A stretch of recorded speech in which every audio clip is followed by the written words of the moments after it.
دینی بھائیوں اور بہنوں اور بیٹوں اور بیٹیوں، میری آج کی گفتگو کا عنوان جو پہلے سے طے ہے،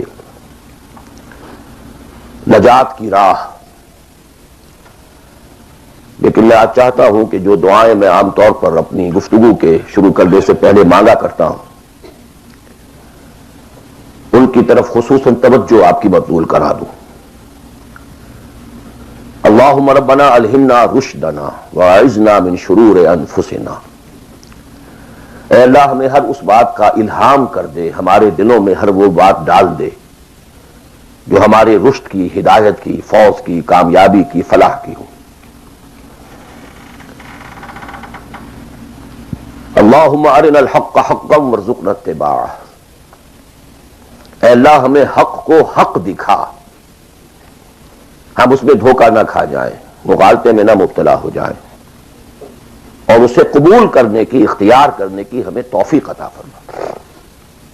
محض حق کو سمجھ لینا کافی نہیں ہے، بلکہ الٹا نقصان دہ ہے اگر اسے اختیار کرنے کے لیے انسان تیار نہ ہو۔ اللہم ارنا الحق حقا وارزقنا اتباعہ وارنا الباطل باطلا وارزقنا اجتنابہ۔ ہمیں باطل کو باطل ہی دکھا، ایسا نہ ہو کہ ہم غلطی سے باطل کو حق سمجھ بیٹھیں، اور اے اللہ ہمیں اس باطل سے اجتناب کرنے کی، اس سے بچنے کی ہمت عطا فرما۔ اللہم وفقنا لما تحب وترضى، اور اے اللہ ہمیں ہر اس کام کی توفیق عطا فرما جو تجھے پسند ہے اور جن سے تو راضی ہوتا ہے۔ یہ دعائیں آپ میں سے ہر شخص اچھی طرح شعوری طور پر اس وقت اپنے دل میں مانگ لیں اور پھر میری گفتگو کو سماعت فرمائیں۔ نجات کا لفظ جو میں نے استعمال کیا ہے وہ ان کئی الفاظ میں سے سب سے نچلی سطح کا لفظ ہے جنہیں قرآن مجید کامیابی کے لیے استعمال کرتا ہے۔ بہت سے الفاظ آپ نے سنے ہوں گے، فوز، اولئک هم الفائزون، وہ کامیاب لوگ ہیں۔ رشد، اولئک هم الراشدون، وہ لوگ ہیں کہ جو بڑے نصیب والے ہیں۔ فلاح، اولئک هم المفلحون، وہ ہیں اصل میں کہ جنہوں نے بلند ترین کامیابی حاصل کر لی۔ سعادت، فاما الذین سعدوا، ان میں سب سے نیچے کا لفظ ہے نجات۔ نجات سے اوپر ہے فوز، فوز سے اوپر ہے فلاح۔ یہ اس کی ہائر ڈگریز ہیں، جیسے کامیابی امتحانات میں ایک محض پاس ہو جانا ہے اور ایک اس میں اے گریڈز لے کر آنا ہے، یا ہمارے ہاں وہ ڈویژن شمار ہوتے ہیں، فرسٹ ڈویژن ہے، سیکنڈ ڈویژن ہے، تو یہ کئی اصطلاحات ہیں۔ فوز، فلاح، رشد، سعادت، سب سے کم سب سے نیچے، سب سے کم نجات۔ وَمَالِي أَدْعُوكُمْ إِلَى النَّجَاةِ وَتَدْعُونَنِي إِلَى النَّارِ۔ تو کم سے کم جو کامیابی کی شرائط اسلام میں ہیں، آج ہمیں ان پر گفتگو کرنی ہے۔ اللہ تعالی ہمیں اس سے اوپر بڑھنے کی توفیق دے، رشد اور فوز اور فلاح کی منزلوں سے ہم کنار فرمائے۔ لیکن ظاہر بات ہے کہ یہ تمام منزلیں بعد میں ہیں، پہلے کامیابی تو ہو۔ جہاں تک اس نجات کی راہ کا تعلق ہے، اس کے موضوع پر کیونکہ قرآن مجید کی جامع ترین سورت جو اس لیول پر گفتگو کرتی ہے اور جامع ترین ہے، وہ سورۃ العصر ہے۔ والعصر ان الانسان لفی خسر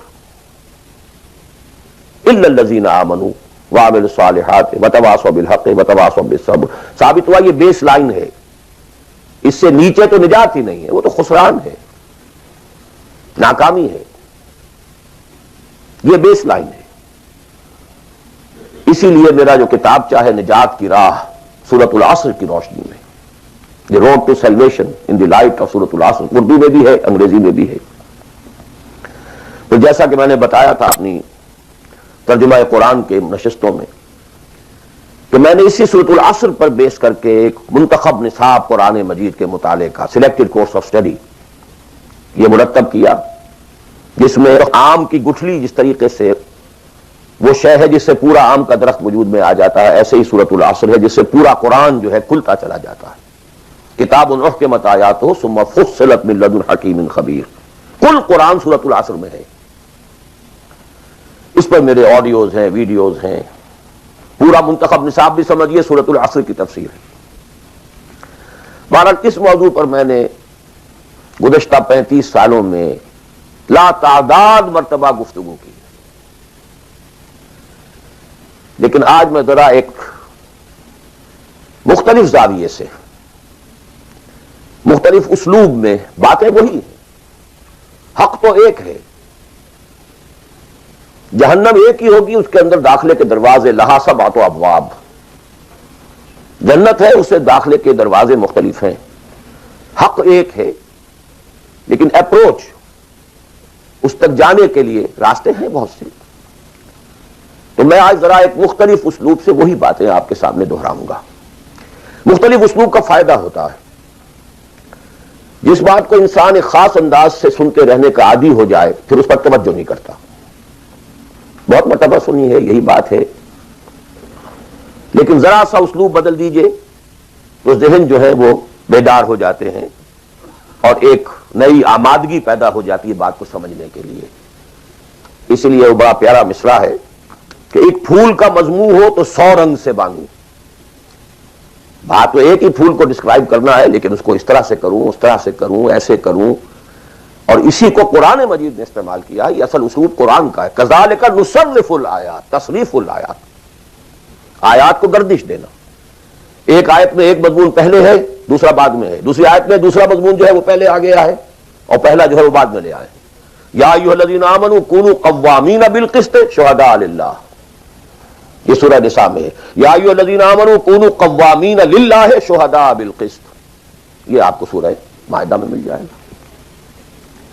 لِیَکُونَ الرَّسُولُ شَہِیدًا عَلَیکُم وَتَکُونُوا شُہَدَاءَ عَلَى النَّاسِ، یہ سورہ حج میں ہے۔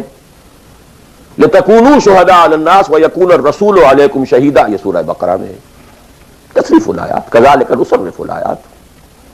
تو میں آج کوشش کر رہا ہوں تصریف آیات کے اس اسلوب کو کسی درجے میں، قرآنی اسلوب ہے، اس کو کاپی کرنا بھی آسان نہیں ہے، کوشش کروں گا اس سے اپنی وہی بات جو آپ میں سے بہت سے حضرات کے سامنے اس سے پہلے بہت مرتبہ آ چکی ہوگی، لیکن نئے اینگل سے۔ وہ اینگل کیا ہے؟ اللہ کا، دین کا ایک ہی تقاضا ہے انسان سے، وہ تقاضا جس کے بارے میں ہم کہہ سکتے ہیں کہ 100 بات کی ایک بات، ایک بات۔ جیسے اردو کا ایک محاورہ ہے، ہاتھی کے پاؤں میں سب کے پاؤں، وہ اتنا چوڑا پاؤں ہے کہ وہ سب پاؤں رکھ دیں تو اس میں آ جائیں۔ اس طریقے سے ایک بدو صحابی آئے تھے حضور سے، انہوں نے ایک سوال کیا تھا کہ مجھے کل دین کی بات ایک جملے میں سمجھا دیجیے۔ آپ نے فرمایا ہاں ٹھیک ہے، آؤ، قل آمنت باللہ ثم استقم، دیٹس آل، اللہ پر کہو کہ میں اللہ پر ایمان لایا، پھر اس پر جم جاؤ۔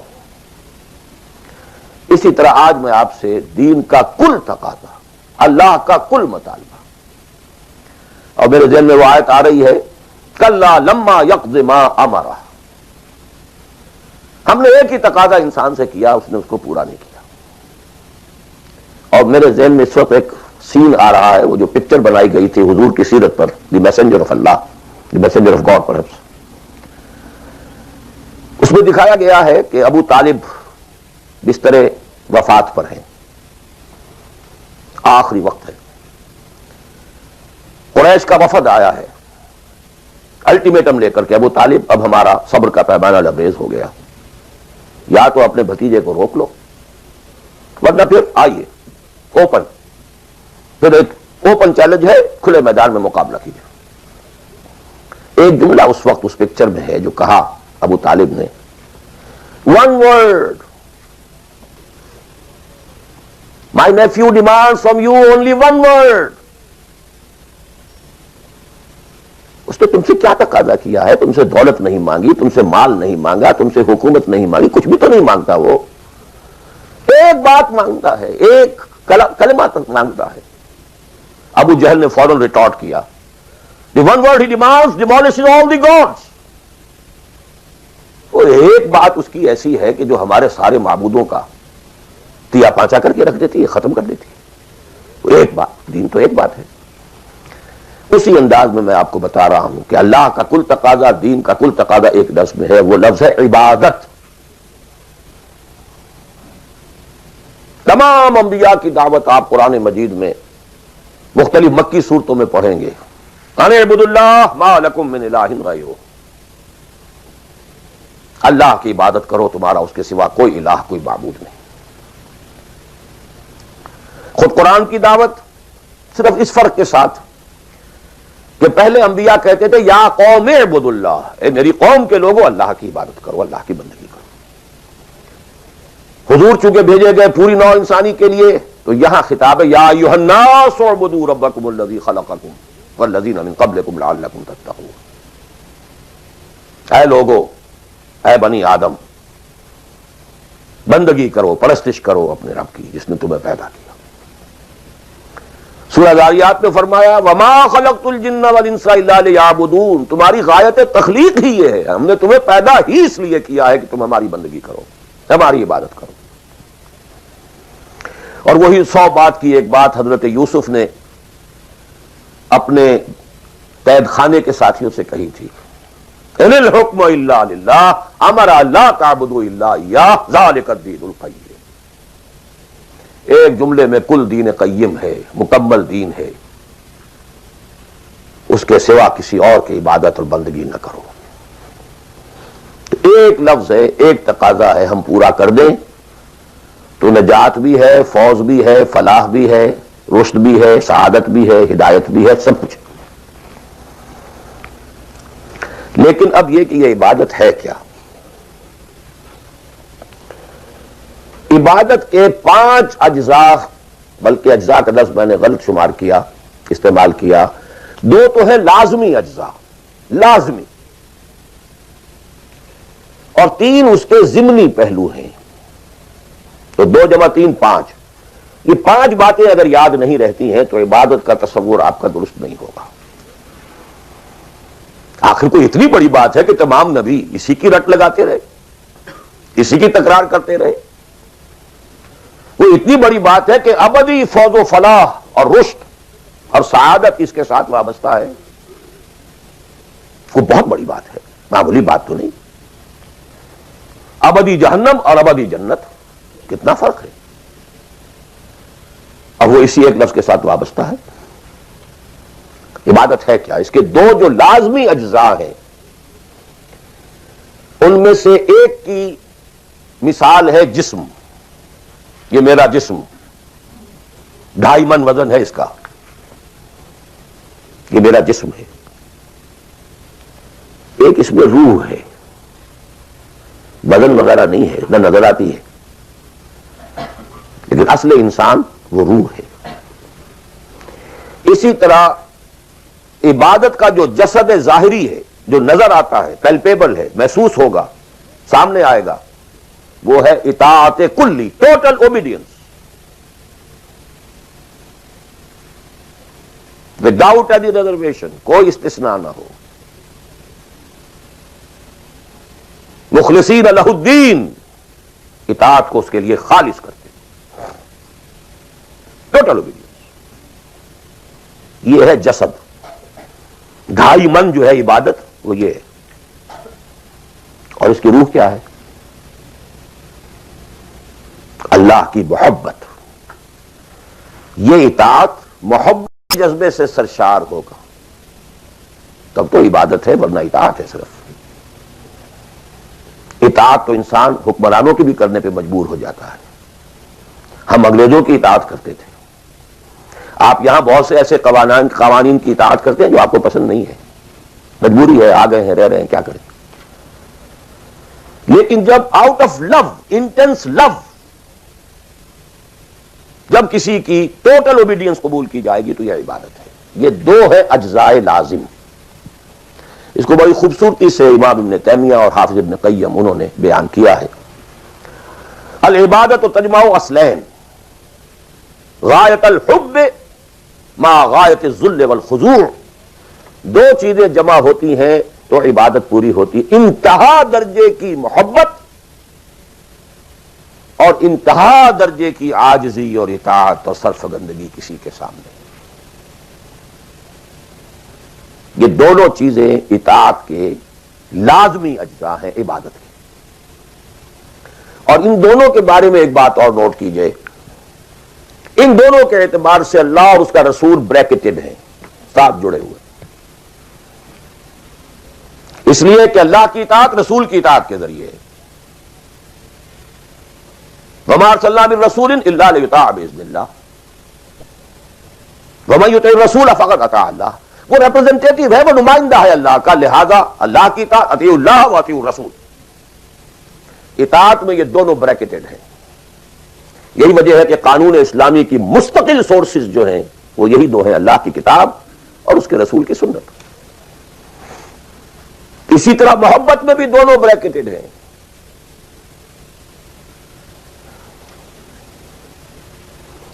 اللہ کی محبت، اس کے رسول کی محبت. والذین آمنوا اشد حبا للہ، شدید ترین، اشد. ایمان کا لازمی تقاضا یہ ہے کہ شدید ترین محبت آپ کے دل میں اللہ سے ہو. اور حضور نے فرمایا لا یؤمن احدکم حتی اکون احب الیہ من والدہ وولدہ والناس اجمعین. تم میں سے کوئی شخص مومن ہو ہی نہیں سکتا جب تک کہ میں اسے، اس کے باپ، اس کے بیٹے اور تمام انسانوں سے زیادہ محبوب نہ ہو جاؤں. اطاعت اور محبت میں دونوں بریکٹڈ ہیں. اللہ کی اطاعت، رسول کی اطاعت. اللہ کی محبت، رسول کی محبت. بلکہ ایک نقطہ اور نوٹ کر لیجئے، نظری طور پر بالا تر اطاعت اللہ کی ہے اور بالا تر محبت اللہ کی ہے، اور دوسرے درجے میں اطاعت رسول کی ہے اور دوسرے درجے میں محبت رسول کی ہے. عملاً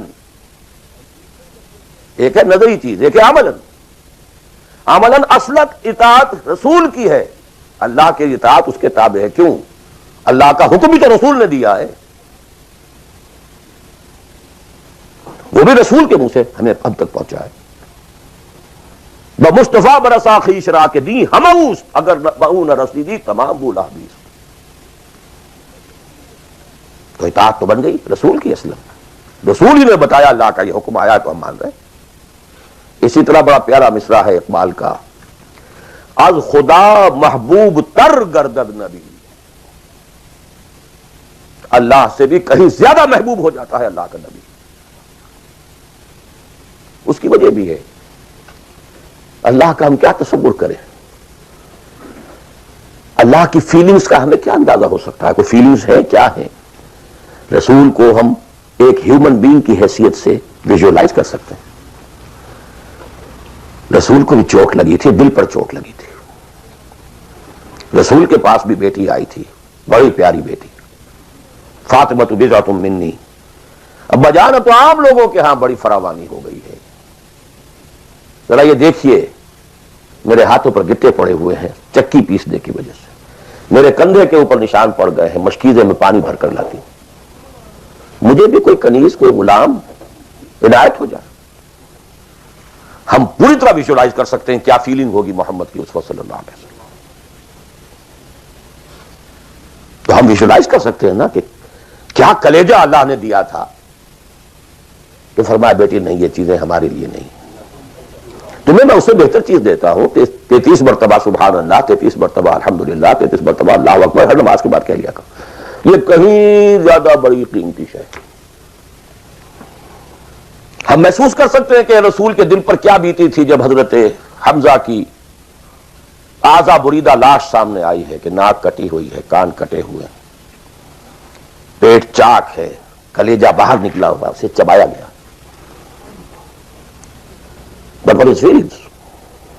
اور کیا پہاڑ جیسا دل اللہ نے دیا تھا، کیسے جبر کیا ہے، کیسے صبر کیا ہے. اگرچہ ایک وقت میں آ کر بات ظاہر ہو گئی جب مدینے میں واپس پہنچے ہیں اور انصار کے گھروں سے عورتوں کے بین کرنے کی، ماتم کرنے کی آوازیں آئیں تو الفاظ نکل گئے اما حمزہ تو فلا بواکی لہو، ہائے حمزہ کے لیے تو کوئی رونے والی بھی نہیں. حمزہ مہاجر ہے، یہاں حمزہ کا کون رشتہ دار، کون عورتیں رشتہ دار ہیں اس کی جو اس کا ماتم کریں گی. ہاں مکے میں ہوتا حمزہ عبد المطلب کا بیٹا اور یہ حادثہ ہوا ہوتا تو پورے مکے میں کوہرام ہوتا. آخر فیلنگز تھے کہ نہیں؟ اس لیے از خدا محبوب تر گردد نبی. بہرحال یہ دو چیزیں میں نہیں چاہتا کہ بات زیادہ دور نکلے، کلیئر کٹ ہمیں آگے چلنا ہے. ایک تقاضا 100 بات کی ایک بات، عبادت کرو خالصتاً اللہ کی. عبادت کے دو اجزاء لازم، اطاعت کلی، absolute obedience, total obedience, without any reservation, without any exceptions, کوئی استثناءات نہ ہو. زندگی کا ہر گوشہ، زندگی کا ہر پہلو، ظاہری ہو، باطنی ہو، داخلی ہو، خارجی ہو، انفرادی ہو، اجتماعی ہو، عائلی ہو، قومی ہو، سیاسی ہو، ہر اعتبار سے اللہ کی اطاعت. اور یہ اطاعت ہو اللہ کی محبت کے جذبے سے سرشار ہو کر، اور ان دونوں چیزوں میں اللہ کے ساتھ نظری طور پر، ثانوی طور پر، عملاً اولاً محبت رسول اور اطاعت رسول شامل ہے. 3 چیزیں ضمنی ہیں، اور یہ ضمنی چیزیں ایکسکلوسیو اللہ کے لیے، خالص اللہ کے، یہ رسول کے لیے نہیں. نمبر 1، تعظیم کے کچھ مظاہر ہیں. سجدہ کرنا، قنوت، تعظیماً کسی کے سامنے کھڑے ہونا، ہاتھ باندھ کر، کندھے جھکا کر، یہ قنوت کہلاتا ہے. کھڑے ہونا تعظیماً، جھکنا تعظیماً، جس میں رکوع بھی ہے سجدہ بھی ہے، مطلقاً حرام کسی کے لیے بھی، یہ صرف اللہ کی. یہ مینیفیسٹیشنز ہیں اس کی، عبادت کا مظہر ہے. فقوموا للہ قانتین، اللہ کے سامنے کھڑے رہا کرو، سجدہ کرو. یہ اللہ کے سوا کسی کی، ذرا مجھے ایک گلاس پانی لا دیجیے، مجھے ذرا یہ کر دیجیے، معلوم ہے پانی ہے، یہ جائے گا لے آئے گا. لیکن بالغیب مدد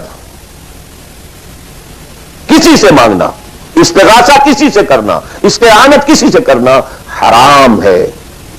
عبادت کو 0 سے ضرب دے کر 0 کر دیتا. نمبر 3، اخلاص و احتساب، صرف اللہ، جو نیک کام کرے صرف اس کی خوشنودی کے لیے.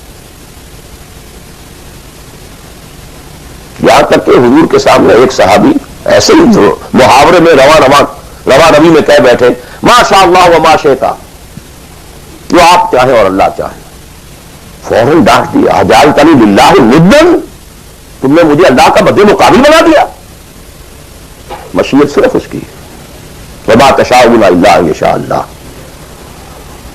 کوئی نیک کام سوائے اس کی رضا جوئی کے لیے اگر کسی اور کے لیے کیا گیا، ریا ہے، سمعہ ہے، دکھاوے کے لیے ہے، شہرت کے لیے ہے، دنیا کمانے کے لیے ہے، لیڈری چمکانے کے لیے ہے، اقتدار حاصل کرنے کے لیے ہے، کوئی بھی اور مقصد اگر شامل ہوا، 0 سے ضرب کھا کر پوری عبادت 0 ہو جائے گی. احتساب، بدلے کی توقع صرف اللہ سے. یہ لفظ آپ خاص طور پر سنتے رہے ہوں گے ان دنوں بہت. من صام رمضان ایمانا واحتسابا غفر له ما تقدم من ذنبه ومن قام رمضان ایمانا واحتسابا غفر له ما تقدم من ذنبه ومن قام ليلة القدر ایمانا واحتسابا. ایمان کے ساتھ احتساب کیوں آ رہا ہے؟ اس کا اجر و ثواب سوائے اللہ سے اور کسی سے توقع نہ. یہ 5 چیزیں ہیں. جہاں تک اطاعت کا تعلق ہے اس میں ایک ایکسیپشن نوٹ کر لیجیے. کہیں کسی وقت نسیان سے، خطا سے یا جذبات کے طوفان میں آ کر کوئی غلط حرکت کر بیٹھا، لیکن فوراً توبہ کر لیں، یہ مستثنیٰ ہے. میں نے 3 الفاظ کہے. خطا، آپ نہیں سمجھتے تھے کہ جو میں کرنے چلا ہوں یہ ڈس اوبیڈینس ہے، آپ کو پتہ نہیں تھا، خطا ہو گئی. نسیان، بھول گئے. ایک وقت ایسا ہے کہ آدمی کے اوپر غفلت کا ایک پردہ پڑ جاتا ہے. حضور خود فرماتے ہیں انہ لیغان علی قلبی وانی لاستغفر اللہ فی کل یوم 70 مرہ. میرے دل پر بھی کبھی کبھی حجاب سے آ جاتا ہے، میں روزانہ 70 مرتبہ استغفار کرتا ہوں اللہ، تو ہم اپنے حجابات پر حضور کے حجاب کو قیاس نہیں کر سکتے کہ نسبت خاک ربا عالم پاک وہ کوئی اور شے ہے، یہ کوئی اور شے ہے، لیکن یہ کہ باہر پردہ تو پڑتا ہے، اس میں بھی غلط حرکت سرزد ہو گئی۔ یا نمبر 3، جذبات کا کوئی ہیجان تھا جس نے کہ اوور پاور کر دیا، انسان کی قوت ارادی کو معطل کر دیا، کوئی غلط حرکت سرزد ہو گئی، لیکن پھر توبہ فوراً۔ انما التوبة على الله للذين يعملون السوء بجهالة ثم يتوبون من قريب، جیسے ہی طوفان گزرا فوراً ہوش میں آیا، یہ مجھ سے کیا ہو گیا، لا الہ الا انت سبحانك انی كنت من الظالمین، ربنا ظلمنا انفسنا وان لم تغفر لنا وترحمنا لنكونن من الخاسرین، وان لم تغفر لي وترحمني لاكونن من الخاسرین۔ اب یہ دعا رہے، گڑ گڑا کر اللہ معاف کر دے گا، it will be written off, it will be expunged، محو کر دیا جائے گا، یکفر عنہ سیئاتہ، اس کے معنی یہی ہے۔ ہاں اس کے برعکس اگر ایک گناہ بھی جان بوجھ کر مستقلاً کرتے رہے، ایک، باقی ساری 99% عبادت ہو رہی ہے، ایک حرام شے کو اپنے لیے حلال ٹھہرا لیا، شعوری طور پر، ارادی طور پر، مداومت کے ساتھ اس کے اوپر ڈیرے جما لیے، وہ ایک گناہ جو ہے وہ پوری عبادت کو زیرو سے ضرب دے کر زیرو کر دے گا، اور خلود فی النار، آگ میں ہمیشہ رہنے کی وعید۔ بلا من کسب سیئۃ واحاطت بہ خطیئتہ فاولئک اصحاب النار هم فیہا خالدون۔ ان پوائنٹس کو اچھی طرح نوٹ کیجیے، خطا خطا میں فرق ہے، گناہ گناہ میں فرق ہے۔ ایک گناہ غیر شعوری طور پر ہو گیا، خطا سے ہو گیا، نسیان سے ہو گیا، وقتی طوفان جذبات کا، کسی ایسی محفل میں تھے، مجلس میں تھے، ہو گئے، غلطی ہو گئی، فوراً متنبہ ہو گئے فوراً۔ یہ اور ہے، جیسے کہ آدمی، مجھے اچھی طرح یاد ہے ایک مرتبہ، اور میں بھولتا نہیں اس واقعے کو، میں میڈیکل کالج میں پڑھ رہا تھا تو سائیکل پر جا رہا تھا کالج، اور سلپری تھی روڈ، جب سائیکل سلپ کرتی ہے تو پتہ نہیں چلتا میں کب گر گیا، گرا ہوں لیکن مجھے پتا اس وقت چلا جب اٹھ چکا تھا، میں جب میں گرا تھا، کیونکہ آدمی وہ پڑا نہیں رہتا، فوراً اٹھتا، یہ جو ہے فوراً اٹھنا، ثم یتوبون من قریب، یہ بھی بعد میں معلوم ہوتا کہ میں گرا تھا، جب اٹھ چکا ہوتا آدمی، اتنا انسٹنٹینیس ہوتا موت، یہ ہے یتوبون من قریب۔ اور اس کو اللہ نے اپنے ذمے، انما التوبۃ علی اللہ، اللہ کے ذمے ہے یہ کہ وہ ایسے شخص کی توبہ قبول کرے۔ انما التوبۃ علی اللہ للذین یعملون السوء بجہالۃ ثم یتوبون من قریب۔ بہرحال یہ ایک اس کی ذمہ بات تھی کہ اطاعت کلی کے ضمن میں ان دونوں چیزوں کو ذہن میں رکھیے، گناہ کا ہو جانا، کل بنی آدم خطاؤون وخیر الخطائین التوابون، التائب من الذنب کمن لا ذنب لہ، بہت اس میں ہمارے لیے پر امید باتیں کہی گئی۔ اللہ کو اپنے گناہ گار بندے کی توبہ سے اتنی ہی خوشی ہوتی ہے جتنی کہ اس شخص کو ہوئی جو صحرا میں سفر کر رہا تھا، ایک ہی اونٹ تھا، اسی پر اس کا پانی تھا، اسی پر اس کا راشن تھا، تھوڑی دیر کے لیے سستانے کو لیٹا، آنکھ کھلی تو اونٹ غائب، دوڑ رہا ہے مشرق میں، مغرب میں، شمال میں، جنوب میں، تھک ہار کر بیٹھ گیا ہے، اب وہ موت کا انتظار کر رہا ہے، نہ پانی ہے، نہ کوئی غذا ہے، نہ کوئی سواری ہے کہ اس صحرا لقب صحرا سے نکل سکے۔ کیا اچانک دیکھتا ہے کہ اونٹ تو کھڑا ہے، موجود ہے، تو اسے اتنی خوشی ہوتی ہے کہ وہ کہتا ہے اللہ تو میرا بندہ، میں تیرا رب۔ کہنا یہ چاہتا تھا اللہ تو میرا رب، میں تیرا بندہ، لیکن اتنا مغلوب ہو گیا ہے اس وقت جذبات میں خوشی کے کہ کیا یہ بیٹھا کہ اللہ تو میرا بندہ، میں تیرا رب۔ اتنی خوشی ہوتی ہے اللہ کو اپنے کسی گناہ گار بندے کی توبہ سے۔ تو یہ وہ ہے وہ مسئلہ، عارضی، فوری، لا علمی، جہالت، طوفان، یا کسی ماحول کے فوری اثر کے تحت کوئی غلطی ہو گئی، فوراً توبہ کی۔ لیکن یہ کہ اگر جان بوجھ کر کانشیس ڈیسیژن ایک حرام شے کو بھی اگر مستقلاً اختیار کر لیا، بلا من کسب سیئۃ واحاطت بہ خطیئتہ فاولئک اصحاب النار هم فیہا خالدون۔ اب آئیے نیکسٹ، میں جسے آج ایک نیا اینگل کہہ رہا ہوں وہ کیا ہے؟ دیکھیے اطاعت کے دو پہلو ہیں، انفرادی اور اجتماعی۔ میری مراد کیا ہے؟ ان کی ریشو پروپورشن مختلف ہوگی۔ کوئی بہت آرگنائزڈ سوسائٹی ہے، اسٹیٹ کا کانسیپٹ ہے، اجتماعیت کا پڑھنا بہت بھاری ہو جاتا ہے، انفرادیت بہت محدود ہو جاتی ہے۔ کوئی بڑی پریمیٹیو سی سوسائٹی ہے، آرگنائزڈ اسٹیٹ نہیں ہے، تو انفرادیت کا دائرہ وسیع ہوتا ہے، اجتماعیت محدود ہوتی ہے، ان ویریس پروپورشنز۔ لیکن پہلے ان کو آئیڈینٹیفائی کیجئے، اس سے میری مراد کیا ہے؟ ایک وہ اللہ کی اطاعت ہے کہ جو ایک انسان کے اپنے بس میں ہے، وہ کر سکتا ہے، چاہے بھوک آ جائے، فاقہ آ جائے، نقصان ہو جائے، جان کا اندیشہ ہو جائے، کر سکتا ہے۔ ایک وہ اطاعت ہے جو کسی صورت کر ہی نہیں سکتا جب تک کہ اجتماعی ماحول نہ بدلے،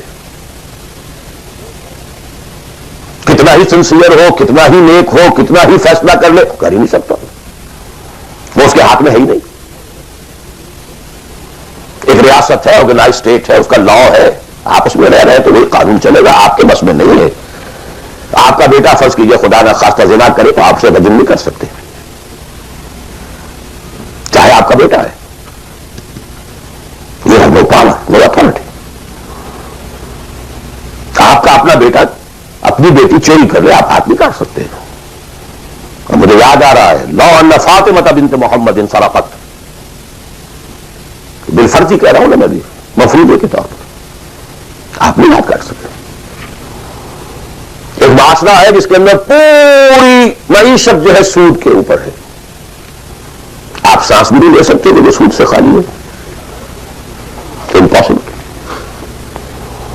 ایک اسٹیٹ ہے، آپ اس کے سٹیزن ہیں، آپ اس کے کانسٹیٹیوشن کے لائل ہیں، فیتھفل ہیں۔ تو جیسا کہ میں نے کہا تھا، آرگنائز سوسائٹی اسٹیٹ میں یہ دائرہ بہت بڑھ جاتا ہے۔ ٹرائبل ہے، وہاں یہ کہ انفرادیت کا کافی دائرہ ہوتا ہے، قانون کم سے کم ہوتے ہیں، نظم کم سے کم ہوتا ہے، سسٹم جو ہے اس کی گرفت کم سے کم ہوتی ہے۔ اب دیکھیے دو حیثیتیں دنیا میں ممکن ہیں، ایک انتہائی خوش بختی کی، انتہائی خوش قسمتی کی کہ ایک انسان ایک ایسے ماحول میں پیدا ہو گیا ہے، یا وہ ہجرت کر کے ایسے ماحول میں چلا گیا ہے جہاں ٹوٹل دین غالب ہے، دین قائم ہے، نظام ہے دین کا، حکومت ہے اللہ کی۔ وہاں جا کر انسان کتنا how at ease he will فیل،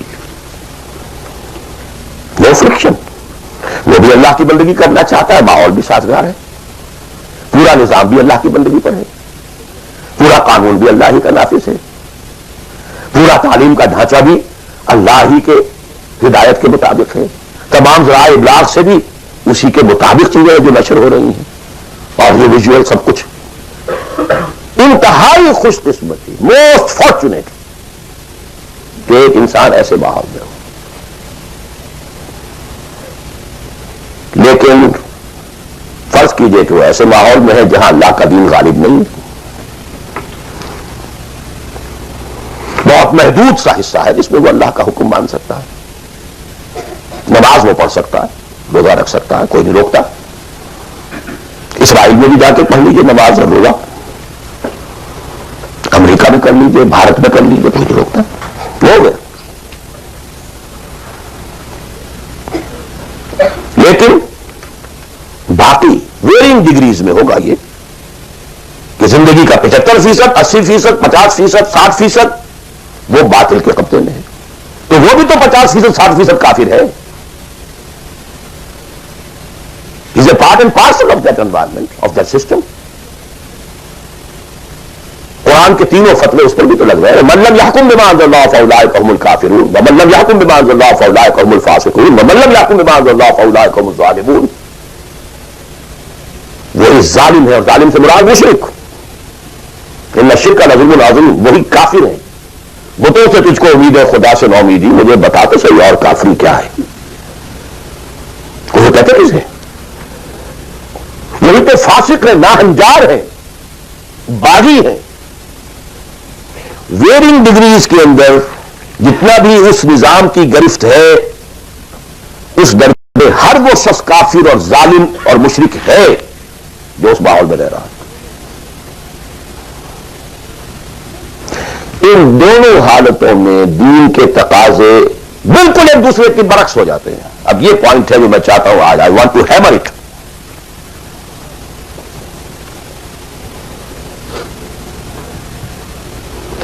اگر آپ خلافت راشدہ کے دوران پیدا ہو گئے ہوتے، موسٹ فارچونیٹ، موسٹ ایزی. دین قائم ہے، اللہ کے احکام جاری ہیں، سارا نظام وہی ہے. دی ہول اسٹیٹ کرافٹ وہ اسلام کی بنیاد پر کام کر رہا ہے. آپ ایک سٹیزن ہیں، آپ کے لیے تقرب بالنوافل کے درجے کھلے ہوئے ہیں. فرض تو پورے ہیں یہاں. نفل نماز پڑھیے، نفل علم حاصل کیجئے، نفل روزے رکھتے چلے جائیے، نفلی چلے کیجئے، جو چل کیجئے. تقرب بالنوافل. اور اس تقرب بالنوافل کا درجہ یہاں تک اونچا ہو سکتا ہے وَيَتَقَرَّبُ إِلَيَّ عَبْدِي بِالنَّوَافِلِ حَتَّى أَكُونَ.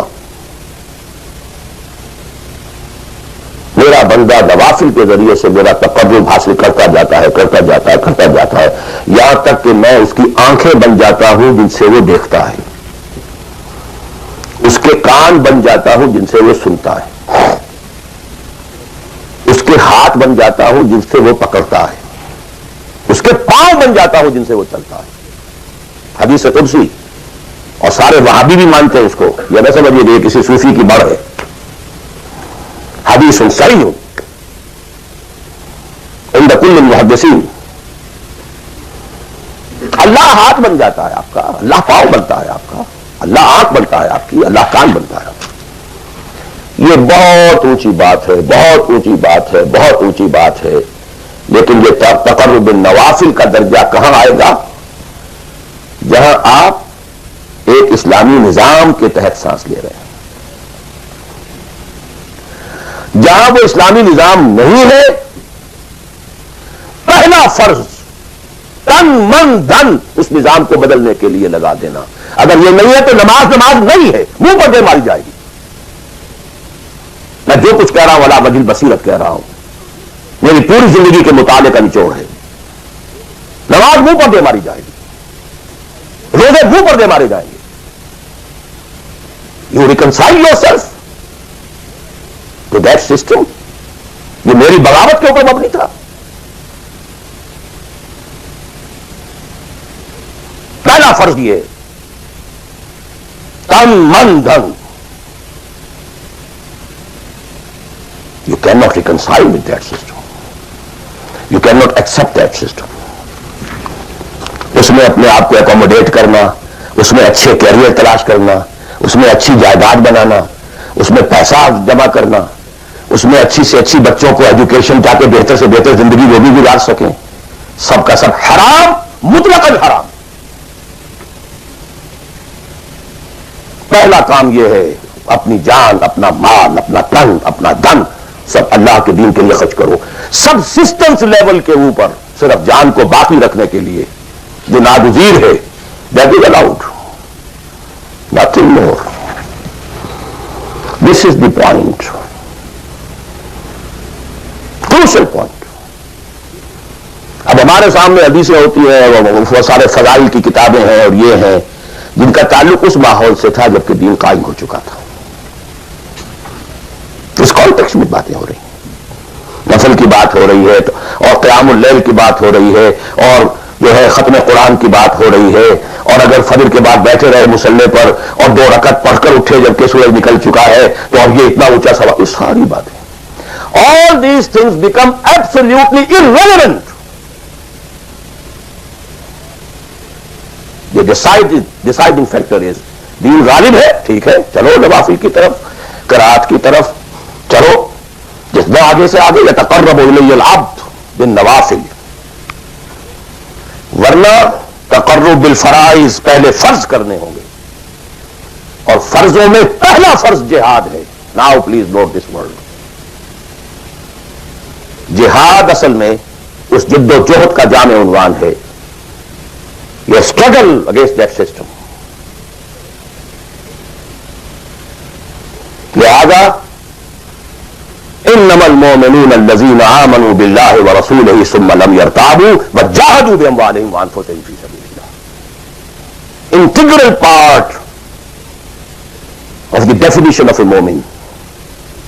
اگر زندگی اس سے خالی ہے یا اتنی ہے بس اتنی ہو جائے نفل کے درجے میں اصل وقت اصل دھارا بہ رہا ہے دنیا کی طرف, دنیا کے حصول کے لیے جتنا پھیل سکیں, جتنا پھل سکیں, جتنا پھول سکیں, جتنی جڑیں گہری جما سکیں, جتنا کچھ اولاد کے لیے چھوڑ کر بڑھ سکیں, جتنا اولاد کو زیادہ سے زیادہ دنیا کی سہولتیں دینے حاصل کرنے کے قابل بنا کر جا سکیں, ساری تو توانائیاں اور ساری قوتیں اور ساری صلاحیتیں اور سارے اوقات تو کپے ہوئے اس میں. اچھا آپ کو تھوڑا سا دین کا کام بھی, آخر دھوکہ تو اپنے آپ کو دینا ہی ہے نا.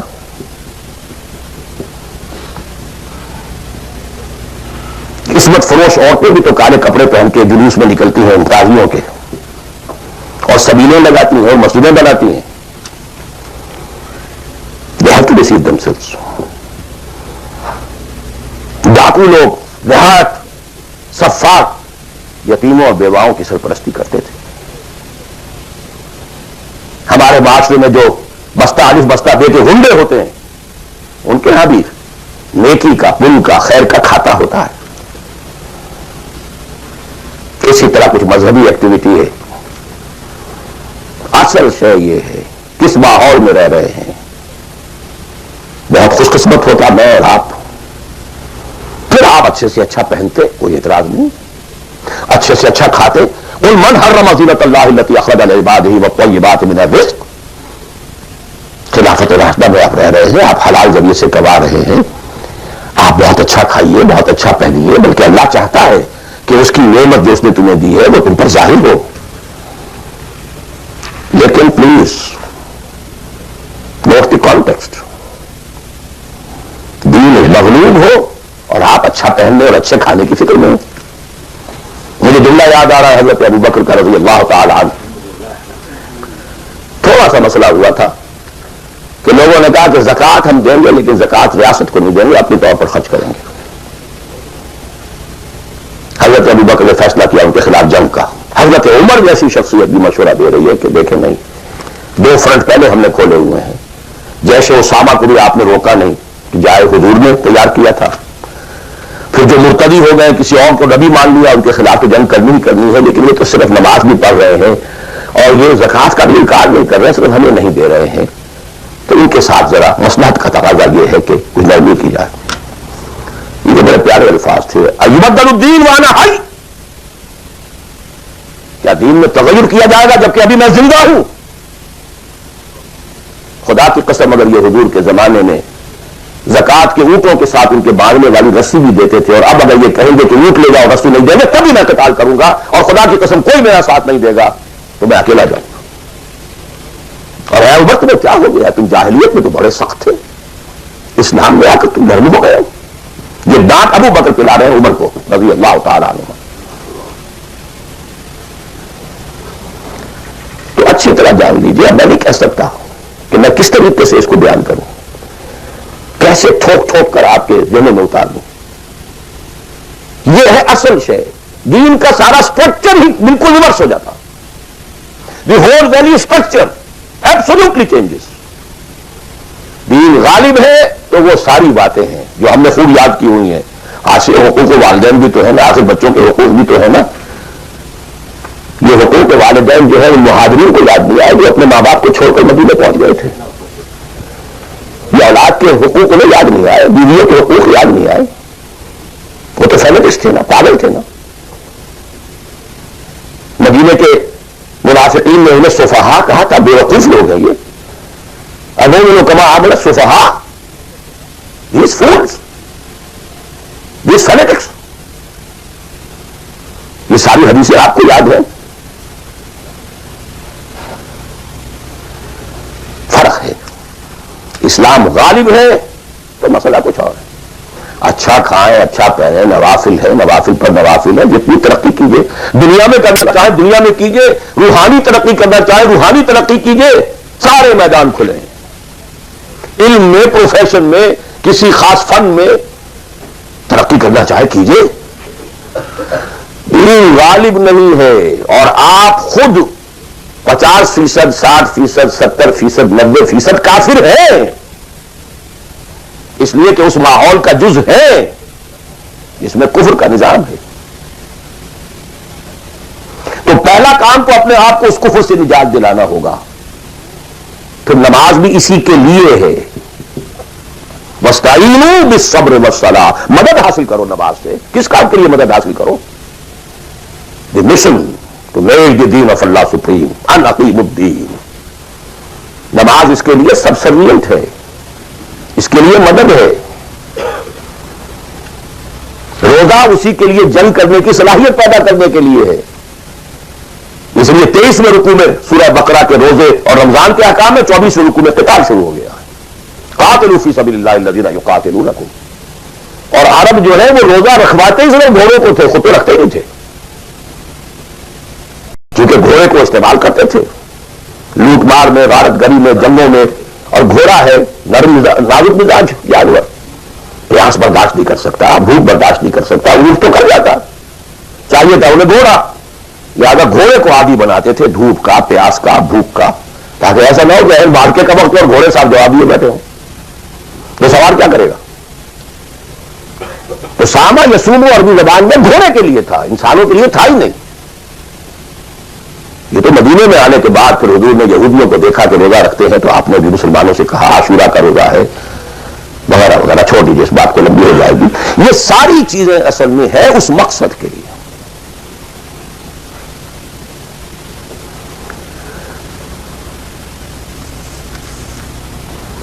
اب دیکھیے کہ اب پریکٹیکلی ہم آتے ہیں مسئلے کے اوپر۔ آئی ہوپ میں اس سے زیادہ میں کہہ نہیں سکتا، یہ ممکن نہیں ہے کہ میں اپنے احساسات کو جیسے کہ میرے ہیں آپ پر منتقل کر دوں۔ اور میں جانتا ہوں ایسے لوگوں کو جو 30 برس سے مجھے سن رہے ہیں اور یہ ساری باتیں سن رہے ہیں اور 10 سے بس نہیں ہوتے، زمین جنبت نہ جنبت گئی محمد، ان کا وہی کانسیپٹ ہے، اس لیے کہ یہ کانسیپٹ 1400 برس میں جا کر جو ہے مکمل ہوا، پختہ ہو گیا۔ 30 برس سے خلافت راستہ کے اس کے بعد ڈاؤن فال، کانسیپٹ سٹارٹڈ چینجنگ، دین مذہب بنتا چلا گیا، سارا ایمفیسس نماز روزے حج عبادت پر ہو گیا، دین کا تصور ہی ختم۔ اور پھر ہم میں سے جو لوگ غلام رہے وہ تو اتنے خونگر ہو گئے کہ ملا کو جو ہے ہند میں سجدے کی اجازت ناداں یہ سمجھتا ہے کہ اسلام ہے آزاد۔ بہت بڑے عالم دین نے کہا تھا یہ کہ ہمیں کوئی ایسا کام نہیں کرنا چاہیے جو ہمارے حکمرانوں کو، انگریزوں کو پریشانی کا موجب بن جائے، اس لیے کہ انہوں نے ہمیں مذہبی آزادی دی ہوئی ہے، ہمارے نماز پڑھنے پہ کوئی قدغن نہیں ہے، ہمارے روزہ رکھنے پہ قدغن نہیں ہے، حج کرنے پہ قدغن نہیں ہے، لہذا we should be loyal to them. ملا کو جو ہے ہند میں سجدے کی اجازت، ناداں یہ سمجھتا ہے کہ اسلام ہے آزاد۔ یہ کانسیپٹ اتنے پختہ ہو چکے ہیں، اتنے پختہ ہو چکے ہیں۔ ریچولزم، رسومات، رہ گئی رسم ازاں روح بلالی نہ رہی، فلسفہ رہ گیا تلقین غزالی نہ رہی، نماز و روزہ و قربانی و حج یہ سب باقی ہے، تو باقی نہیں ہے۔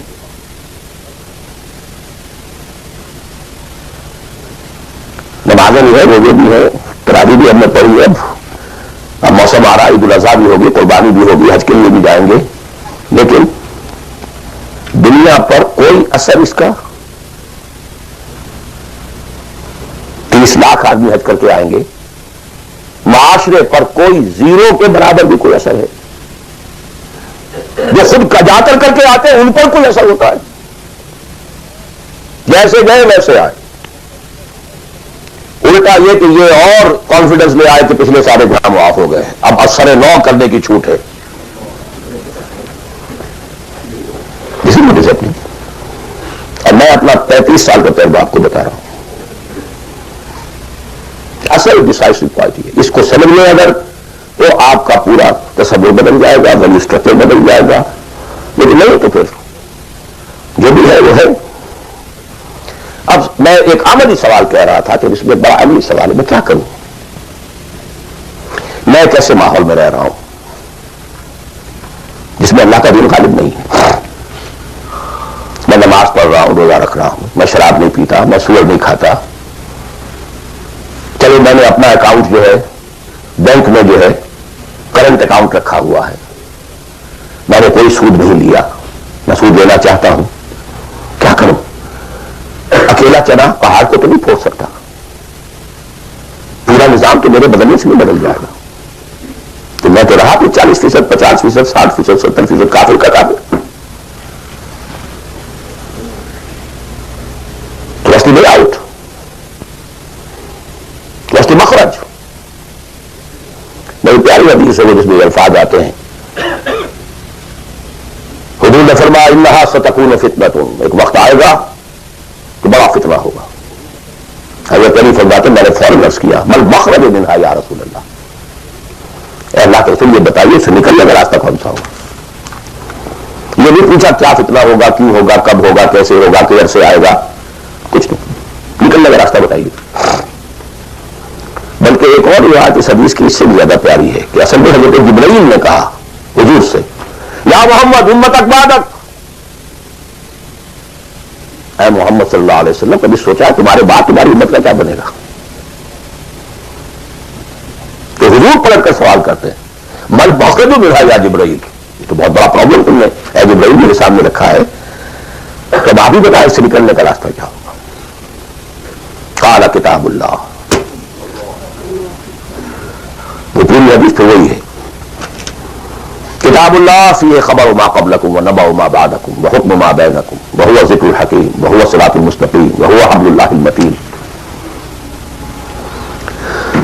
اس کا مخرج کیا ہے؟ یہ ہے اصل میں میرے رہا اگر تو یہ بات سمجھ میں آ گئی. اس کے لیے تصور سمجھ لیجئے، ہمارے دین میں کفارے کا ایک تصور ہے. آپ نے روزہ توڑ دیا وہ تو ٹوٹ گیا، کیا کروں؟ جو تو نہیں سکتا، کب اشکوں سے جو سکتا ہے جو ٹوٹ گیا سو ٹوٹ گیا. موتی ہو کہ شیشہ جام کے بل، جو ٹوٹ گیا سو ٹوٹ گیا. تم لاکھ ٹکڑے چن چن کر دامن میں چھپائے بیٹھے ہو، شیشوں کا مسیحا کوئی نہیں، کیا آس لگائے بیٹھے، وہ تو ٹوٹ گیا. لیکن اس کا کفارہ دے دیا گیا. کفارہ ہے، قسم کھائی تھی یہ نہیں ہے کہ توڑ نہیں سکتے، غلط کھا بیٹھے، توڑو کفارہ. آج میں اس لفظ کفارہ کے حوالے سے آپ کے سامنے وہ بات رکھ رہا ہوں. مجھے اللہ نے پیدا کر دیا اس دور میں، کسی کو ہندوستان میں پیدا کیا، کسی کو انگلستان میں کیا ہے، کسی کو امریکہ میں کیا ہے، کسی کو پاکستان میں کیا ہے، کچھ کو پاکستان پہنچا دیا ہے چاہے زبردستی چاہے اپنی مرضی سے، کسی کو یہاں پہنچا دیا ہے چاہے کسی بھی نیت اور کسی بھی ارادے سے. لیکن اب ہے کہیں ہے، کیا کریں؟ کوئی کفارہ ہونا چاہیے، کوئی مخرج ہونا چاہیے، بس یہی کفارہ ہے. پھر نوٹ کر لیجئے اس ماحول سے سوائے سبسسٹنس لیول کے اور کچھ حاصل مت کرو، اور اس سبسسٹنس لیول پر بھی جو کچھ تم نے کھایا پیا ہے اور سانس لیا ہے، جو انرجی کریٹ ہوئی ہے، اس کا میکسیمم اس جہاد میں صرف کر دو کہ اس نظام کو بدلو. تمہاری یہ جد و جہد، تمہاری یہ کوشش کفارہ بن جائے گی اس کا. معذرۃ الی ربکم، معذرت پیش کر سکو گے اللہ کے.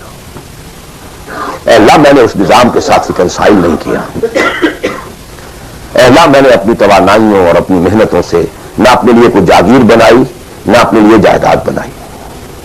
اے اللہ میں کوئی دولت چھوڑ کر نہیں مرا. اے اللہ میں نے اپنے بچوں کو بھی اسی کام کے لیے لگا دیا تھا. میں نے ان کی دنیا سے بڑھ کر ان کی عاقبت کی فکر کی ہے. نہیں کر سکا، آگے کچھ نہیں ہو سکا تو میں بے بس ہوں. حضرت نوح بھی تو بے بس تھے، کیا کر گئے؟ لیکن اگر کسی بھی درجے میں ریکنسیلیشن ہے، کمپیٹیبلٹی ہے، اس کو آپ نے ایکسپٹ کر لیا ہے، اس میں پھلنے پھولنے اور پھیلنے کا بندوبست کر رہے ہیں، یا don't. Everything will be multiplied by a big zero and will become a zero. یہ ہے جو میں سمجھا. اس کا نام ہے جہاد. کانسٹنٹ فرکشن، کانسٹنٹ اسٹرگل، جان مال ان صلاتی و نسکی و محیای و مماتی للہ رب العالمین. میری زندگی کا مقصد تیرے دیے کی سرفرازی، میں اسی لیے مسلمان، میں اسی لیے نمازی.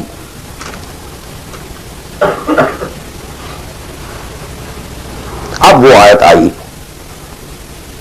محبت میں اللہ اور اس کے رسول کی محبت کے ساتھ تیسری محبت جوڑ دی گئی،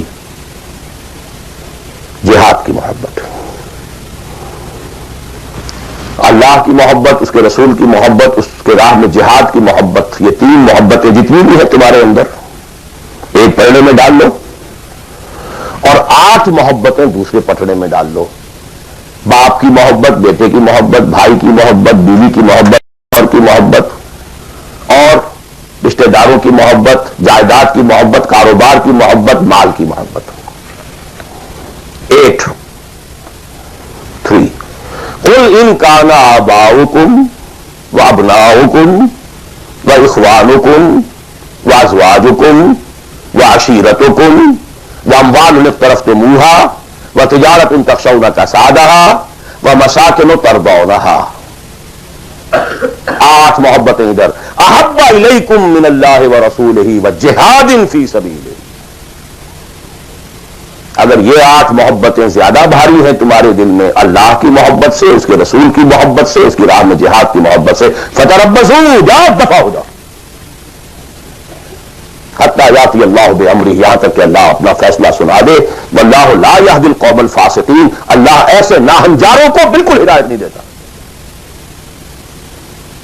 You deserve no guidance. کہتے رہیے اللہم اہدنا فیمن ہدیت، پڑھتے جائیے.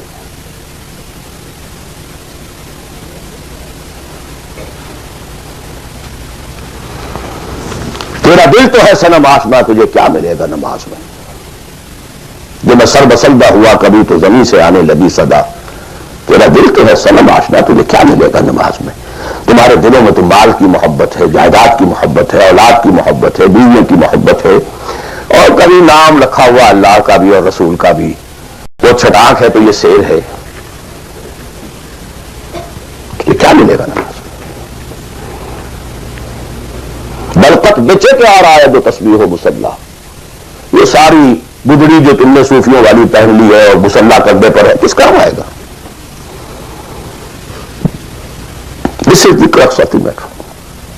یہ ہے تو سب کچھ ہے، اور یہ نہیں ہے تو کچھ نہیں. اب جہاں تک اس کا تعلق ہے کہ وہ جد و جہد کیسے ہو، کس طرح کی جائے، طریقہ کار کیا ہو، اس میں اس وقت نہیں جانا چاہتا ہوں. یہ بالکل ڈفرینٹ ایشو ہے. یہ ایشو کلیئر ہو جائے تو پھر آدمی خود تلاش کرے گا. If there is no other way out, اب تو وہ خود تلاش کرے. پیٹ کھانے کو مانگتا ہے تو کہیں کوئی رسی چلاتا ہے، کہیں کوئی ٹوائلٹ صاف کرتا ہے، کہیں کچھ اور کرتا ہے، کہیں برف کے شاول اٹھا کے پھینک رہا ہے 10 گھنٹے. کسی کو کہنے کی ضرورت نہیں کہ یہ کام ضرور کرو، پیٹ کھانے کو مانگتا ہے. اس لیے اور ریکوائرمنٹ. جب یہ محسوس ہو جائے یہ میرا فرض ہے، اور یہ فرض ہے، یہ کوئی اضافی نیکی نہیں ہے، یہ نوافل نہیں ہے. نوافل تو اگر دین کا ماحول، دین قائم ہوتا تو نوافل کا میدان تھا. تو جب سے وہ نظام ہی نہیں ہے تو فرض اہم پہلا یہ ہے کہ اس کو بدلو. اگر یہ معلوم ہو جائے کہ اگر میں یہ نہیں کر رہا تو میں کافر شمار ہو رہا ہوں، میں ظالم شمار ہو رہا ہوں، میں فاسق شمار ہو رہا ہوں. لستم علی شیء حتی تقیموا التوراۃ والانجیل وما انزل الیکم من ربکم یا ایھا الذین آمنوا لستم علی شیء حتی تقیموا القرآن وما انزل الیکم من ربکم. اب جہاں تک اس کا تعلق ہے کہ وہ جد و جہد کیسے ہو، کس طرح کی جائے، طریقہ کار کیا ہو، اس میں اس وقت نہیں جانا چاہتا. یہ بالکل ڈفرینٹ ایشو ہے.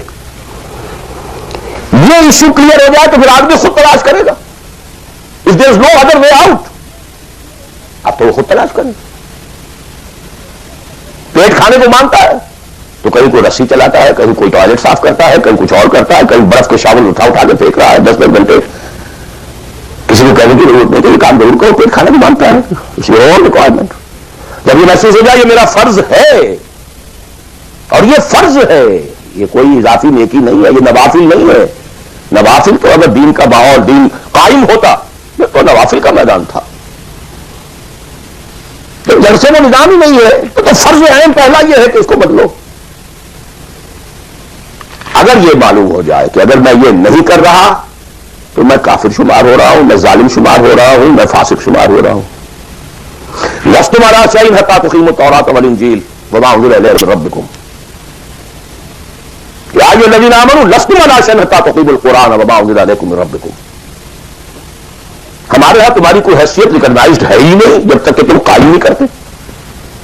اور قائم کرنے کا بدل کفارہ کیا ہے کہ اپنا تن من دھن لگا دو، قائم ہو نہ ہو جائے تو کیا کہنے. اگر جیت گئے تو کیا کہنا، ہارے بھی تو بازی مات نہیں. ہل تربصون بنا الا احدی الحسنیین. ان دونوں حالتوں میں ہمارے لیے تو حسنہ ہی حسنہ ہے. سب کے سب مر گئے، قتل ہو گئے، رومیوں کے ہاتھوں سب ہلاک ہو گئے، تب بھی ہمارے لیے تو کامیابی کامیابی ہے. اور ہم جیت کر اگر آ گئے تب تو تم بھی کہو گے کہ کامیابی کے ساتھ لوٹ آئے. تو ہمارے لیے تو کس چیز سے ڈراتے ہو؟ جب منافقین مدینہ کہہ رہے تھے لا تنفروا فی الحرب، کیا ہو گیا تمہارا دماغ خراب ہو گیا ہے؟ اب تک تو یہ عربوں کے آپس کی انفائٹنگ ہوتی تھی. We are going against Roman Empire, having standing armies, trained armies, Roman legions. You want to confront them? ہوش کے ناخن لو. جواب کیا دیا گیا؟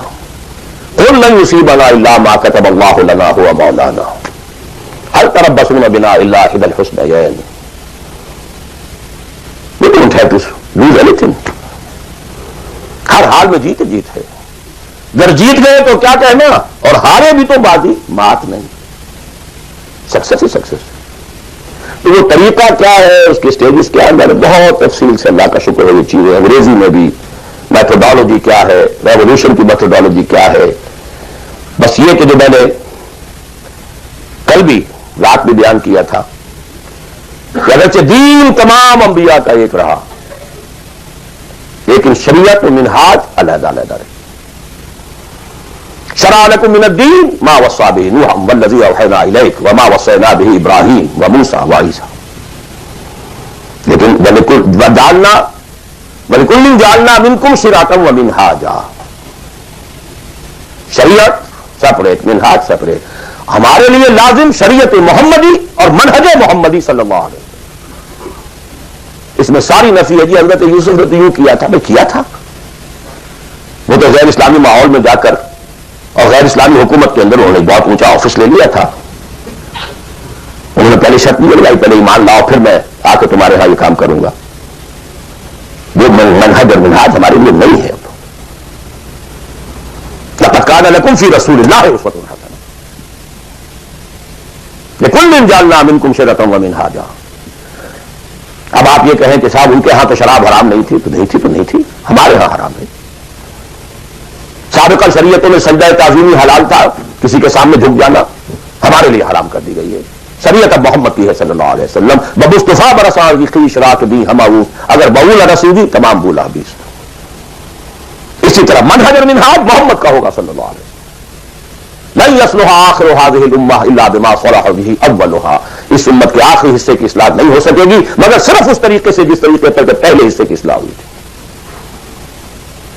اب یہ ہے آپ کے لیے، آپ کی سمجھ ہے، آپ کی صلاحیت ہے، آپ ذہین ہیں، آپ تعلیم یافتہ ہیں.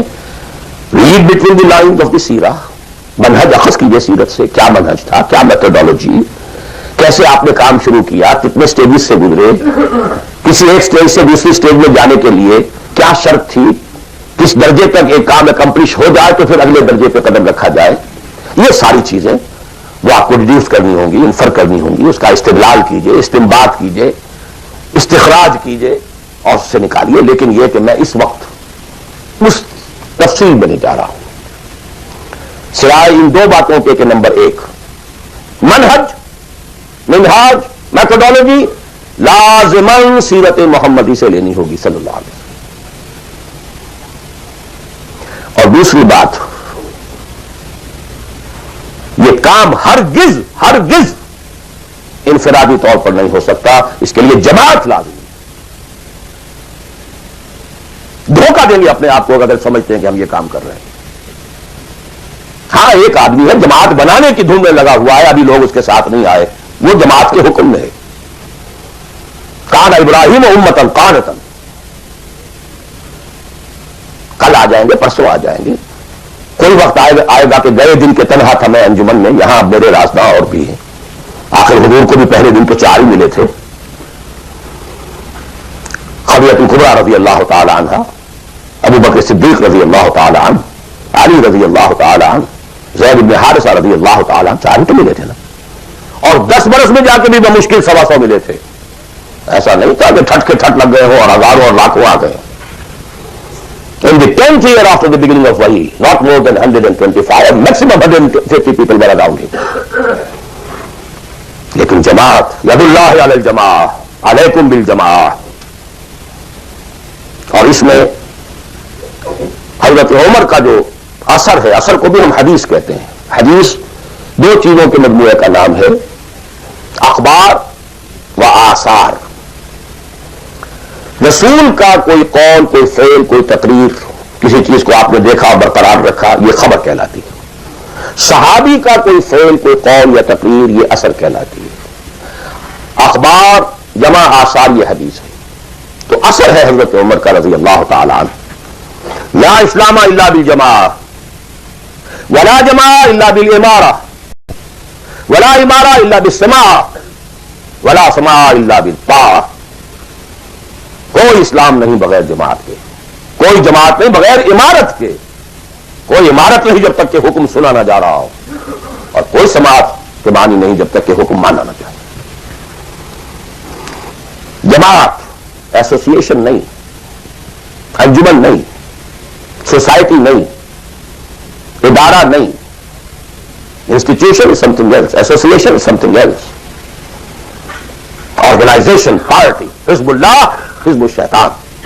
Clear cut polarisation. This polarisation takes some time, وقت لگتا ہے. 10-15 سال میں جو خیر کا عنصر تھا پولرائز ہو کر حضور کی طرف آ گیا، جو شیطانی ایلیمنٹ تھا وہ دوسری طرف جمع ہو گیا. آرگنائزیشن ہوئی ہے، پازیٹیو وائنز ایک طرف، نیگیٹو وائنز ایک طرف، جانے لیکن یہ کہ اب آئیڈینٹیفائی ہو گئے اولئک حزب الشیطان، اولئک حزب اللہ. دس از دی پارٹی آف شیطان، دس از دی پارٹی آف اللہ. اور تیسری بات یہ اس جماعت کے ضمن میں، جماعت جو ہے جس میں کہ سم و طاعت ہو، وہ جماعت ہے. Listen and obey. اس سے کمتر جماعت نہیں ہے.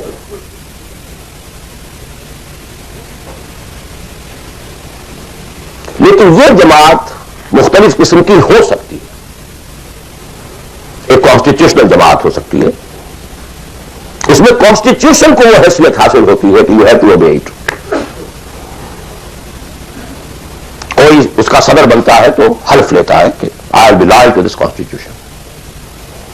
اب یہ بھی تو ایک جماعت ہے نا. امریکن نیشن ایک جماعت ہے، اس کا ایک کانسٹیٹیوشن ہے.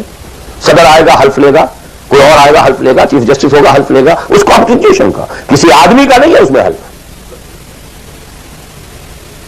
not personal allegiance to anybody, allegiance to the constitution.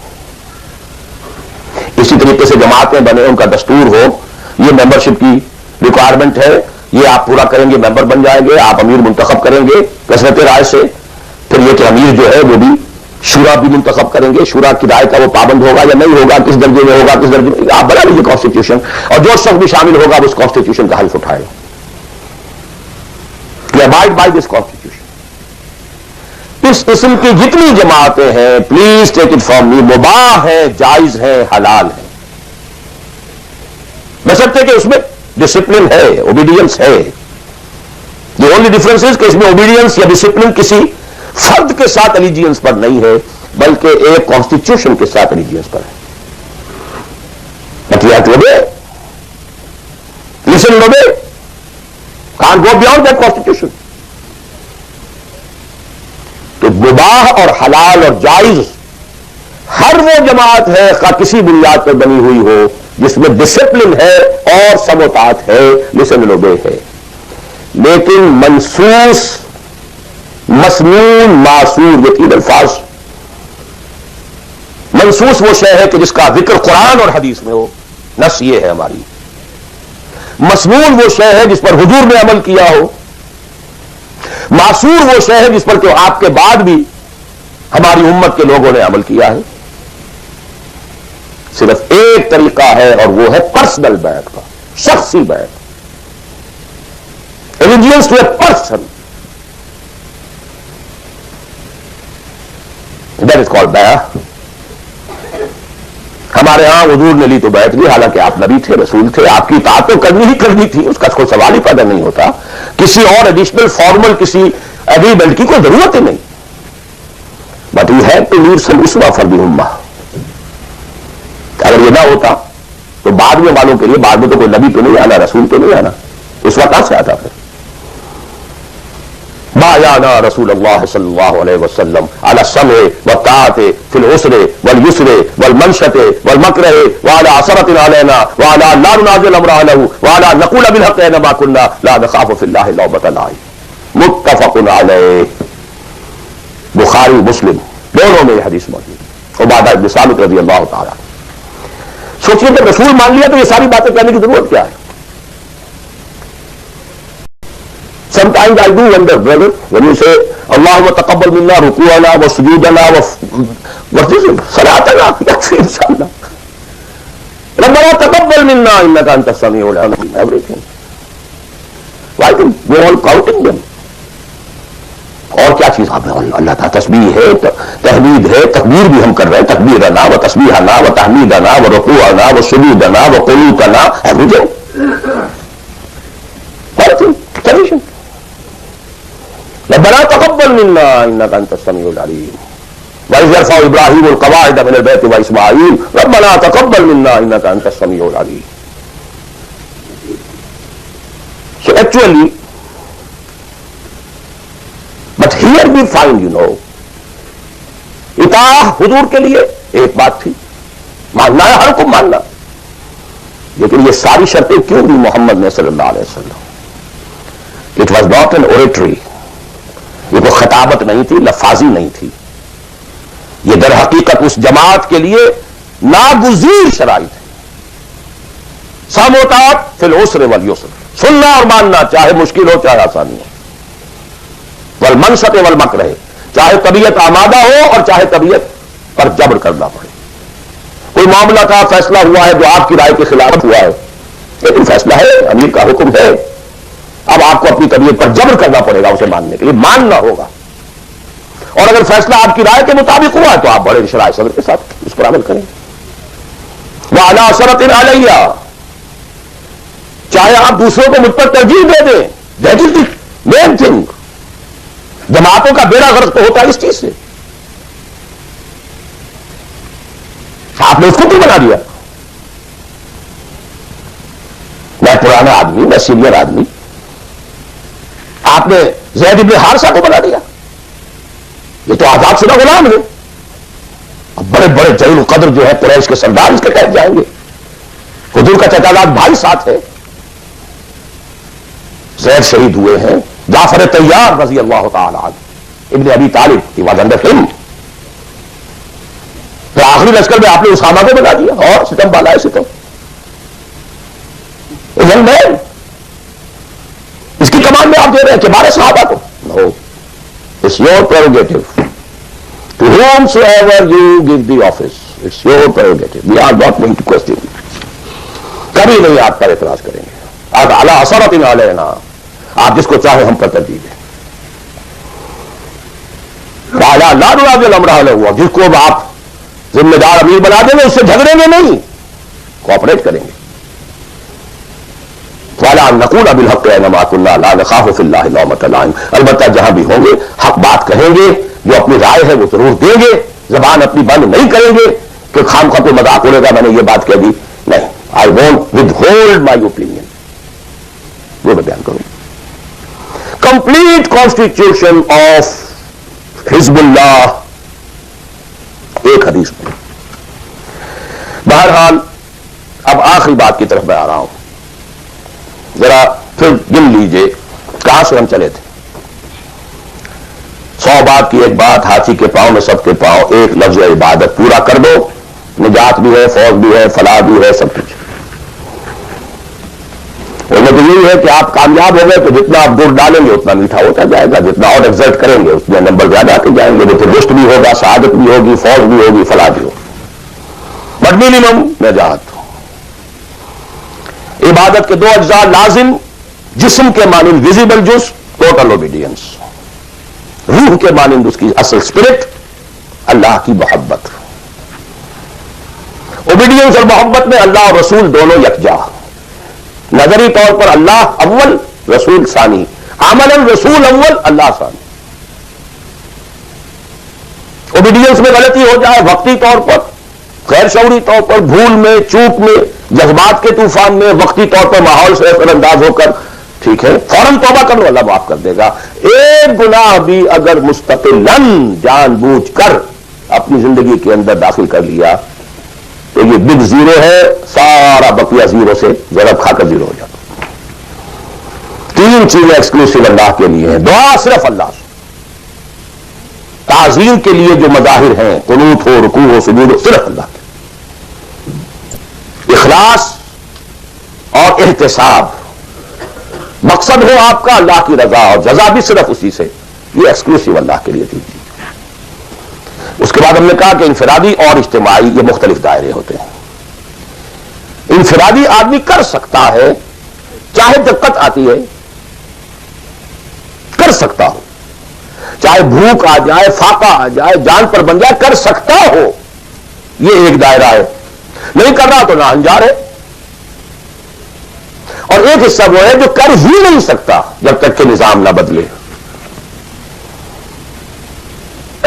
اور اس میں ویریئنگ پروپورشنز رہیں گی. اب میں تھوڑا سا آپ کو ان ویریئنگ پروپورشنز کا اور ایک مختلف نسبت و تناسب کا ایک نقشہ دکھانا چاہتا ہوں. بعض ممالک ایسے ہیں اس روئے ارضی پر، دیکھیے ایک ہے کسی اور اعتبار سے کسی ملک کا اچھا ہونا برا ہونا.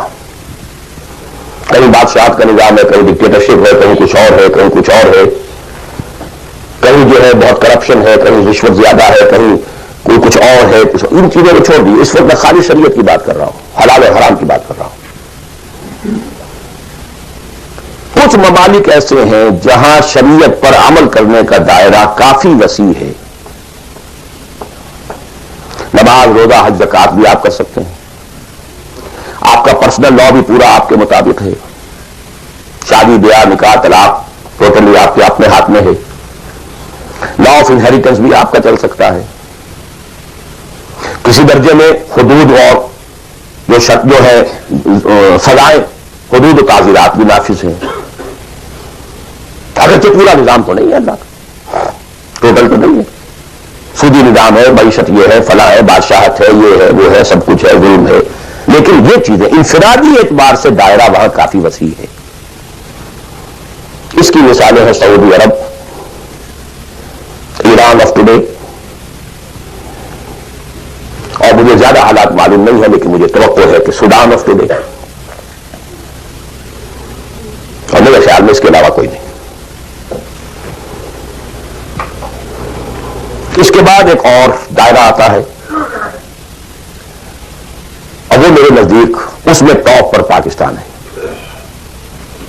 نماز، روزہ، حج، زکات کیجیے. پرسنل لا وہ بھی آپ ویسے کہنے کو وہاں ہے قانون، لیکن یہ کہ بالفعل ایک آدمی چاہے تو اسلامی قانون پر عمل کر سکتا ہے. انہیریٹنس آپ اپنے حساب سے کر سکتے ہیں. دستور میں طے ہے حاکمیت اللہ کی. گویا کہ نظری اعتبار سے وہ ملک جو ہے وہ اللہ کی حاکمیت پر مبنی ہے. قرارداد مقاصد دستور کا جز بن چکی ہے. لیکن پھر غور کیجیے، رشوت ہے، یہ ہے، وہ ہے، ظلم ہے، ناانصافی ہے، یہ سب اپنی جگہ. میں اس شریعت کی بات کر رہا ہوں. ایک آدمی خود وہاں رہتے ہوئے چاہے بھوک آئے، تکلیف آئے، مصیبت آئے، اس کو ہر وقت جو ہے غصہ آتا رہے، یہ کیوں ٹیلی فون کا بل جو مجھے زیادہ آ گیا، یہ کیا ہو گیا، میری جو ہے میری تو کنفرم سیٹ تھی، یہ کیا کر رہے ہیں یہاں پر کہ مجھے بتا رہے ہیں کہ سیٹ نہیں ہے، وغیرہ وغیرہ سب کچھ. لیکن آپ شریعت پر عمل کر سکتے ہیں، تکلیف اٹھا کر، مصیبت جھیل کر، پیٹ کاٹ کر، فاقہ کر کے، جو بھی ہے.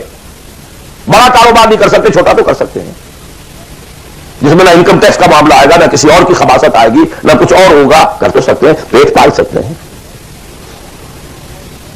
یہ ایک ملک ہے پاکستان. پھر یہ کہ نظری طور پر وہاں اگرچہ بل فیل نہیں ہے، نظری طور پر قرارداد مقاصد، ساورنٹی بلانگس ٹو اللہ. اب اس کے بعد وہ ملک آتے ہیں کہ جو خالص سیکولر ہیں، لیکن ان میں بھی میرے نزدیک ایک اعتبار سے بھارت بہت بہتر ہے۔ مثلا یہ کہ دو ملکوں کو ذہن میں رکھ لیجیے، ایک امریکہ یا امریکہ کی طرح انگلستان اور فلانستان اور ایک بھارت سیکولر ہے، لیکن کم سے کم آج کی تاریخ تک مسلمانوں نے بھارت میں اپنا پرسنل لا محفوظ رکھا۔ I salute them. In the face of maximum hardships. کٹر ہندو تلا ہوا ہے کہ یہ کامن سول کوڈ ہونا چاہیے۔ It's very logical. ان کی بات بڑی منطقی ہے۔ جب قوم آپ کہتے ہیں ایک ہے، آپ سارے جو ہے سیاسی حقوق وہی لینا چاہتے ہیں کہ جو ہندوؤں کو حاصل ہیں، تو اگر قوم ایک ہے تو سیکولرزم کا تقاضا تو یہ ہے کہ کامن سول کوڈ ہونا چاہیے۔ Why this separate family law؟ وہاں پہ عورت برقع لے سکتی ہے، بلکہ میں سمجھتا ہوں کہ جتنی عورتیں برقعے میں ہندوستان میں آج نظر آ جائے گی، پوری دنیا میں کسی اور ملک میں نظر نہیں آئے گی۔ وہ این سی حیدرآباد دکن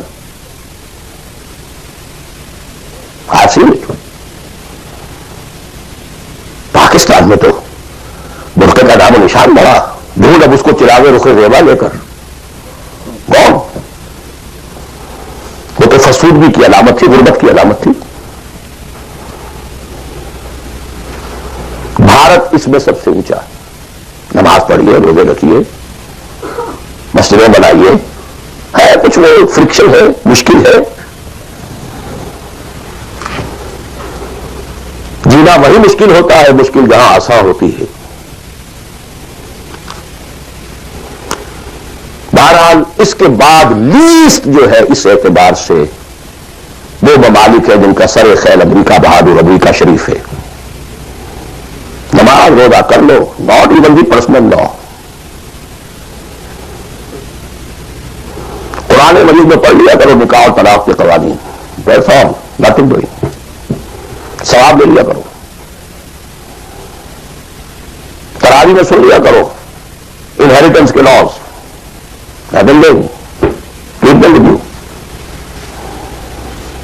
یہاں انفرادیت کا حصہ اگرچہ اور بڑی سہولت ہے، دنیا بڑی اچھی ہے، کھانے کو اچھا ملتا ہے، سیکیورٹی بہت ہے، سب کچھ ہے۔ سوال یہ ہے کہ آپ کی پرائرٹی نمبر 1 کیا ہے؟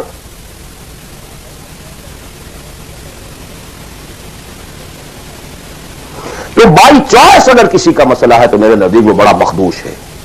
ایک سے پیدا ہی یہاں ہوا، وہ بات اور ہے بالکل۔ وہ تو ایسے ہی جیسے حضور مکے میں پیدا ہوئے، کفر تھا، اسٹرگل کرے، کوشش کرے، جدوجہد کرے، اسی جدوجہد میں جان دے دے، you are successful. But by choice جہاں زیادہ دین کا حصہ ہے اس کو چھوڑ کر جہاں کم حصہ ہے وہاں آنا، اور کس لیے آنا؟ For better life, for better living, for better earning, for more comforts, more enjoyments. اب میں کوئی لفظ استعمال نہیں کرنا چاہتا آگے، اس for everybody to decide himself. یہ گریڈیشن ضرور ذہن میں رکھیں۔ پاکستان میں بہت گند ہے، بہت خرابی ہے، رشوت ہے، جھوٹ ہے، لیگ پولنگ ہے، بیک بائٹنگ ہے، یہ ہے وہ ہے، سود تو وہاں بھی ہے، یہ تو وہاں بھی، ٹھیک ہے، ایبسولوٹلی کریکٹ۔ وہاں بھی معیشت سود کی ہے، معیشت تو ساری سود کی، سعودی عرب کے لیے سارے دینی ادارے چلتے ہیں وہاں پہ سود کے پیسوں پر۔ ڈاکٹر غلام مرتضیٰ ملک صاحب نے مجھے بتایا، جو ٹی وی وغیرہ پہ کافی آتے ہیں، کہ ایک مرتبہ ان کی سیلری تھی، سعودی عرب میں وہ کام کرتے تھے، اس میں ہاؤس رینٹ کئی مہینے جو ہے وہ کسی غلطی کی وجہ سے شامل نہیں کیا گیا، تو انہوں نے ایک ایریئرز کا بل بنایا۔ اب وہ بل گیا، وہ کئی مہینے ہو گئے، جا کے پوچھتے تھے تو جواب یہ دیتا تھا ما جعل قسط نہیں آئی ابھی۔ اب وہ کئی مہینے سننے کے بعد کہے گا واٹ از دس قسط؟ تب پتہ نہیں آپ کو شیخ نہیں، اتنا روپیہ امریکن بینکس میں رکھا گیا ہے اس ادارے کے نام سے جس کے سود سے آپ کی تنخواہیں ملتی ہیں، وہ سود کی قسط آئی نہیں، جیسے میں سعودی عرب میں۔ آخر سارا پیٹرن تو وہی ہے نا، سیکھا تو یہیں سے ہے جو کچھ سیکھا ہے، فاؤنڈیشنز بنتی ہیں، جو انڈومنٹس ہوتے ہیں، اسی سے ادارے چلتے ہیں، آخر اور کہاں سے ہے؟ معلم کل تو یہی ہے نا۔ صورتحال. لیکن پھر بھی گریڈز کا فرق تو میں نے آپ کو کہا. وہاں ایک شخص جتنے حصے پر زندگی میں دین پر عمل کر سکے گا کہیں اور اتنے حصے پر بھی نہیں کر سکتا. کس اعتبار سے فرق اور ہے؟ عبادت کے اس کانسیپٹ کو سامنے رکھیے، انفرادی اجتماعی ویرنگ ڈگریز. اب ظاہر بات ہے، آخری پوائنٹ ہے میرا یہ، جتنی حالت خراب ہے اتنی ہی شدید محنت درکار ہوگی اور اتنا ہی زیادہ ثواب ملے گا. جہاں جتنی آسانی ہے اتنی ہی محنت کم ہے، اتنا ہی ثواب کم ہے. یہ آج رات کو جب ہم سورہ حدید پڑھیں گے تو اس میں بات آ جائے گی. لا يستوي منكم من انفق من قبل الفتح وقاتل اولئك اعظم درجة من الذين انفقوا من بعد وقاتلوا وكلا وعد الله الحسنى. لہذا حالات کی نامساعدگی، حالات خراب ہیں، یہ پرابلمز ہیں، یہ تو آپ کے لیے موقع کو زیادہ بڑھا رہے ہیں. You can earn more. Only you have to make a decision. What is your priority number 1?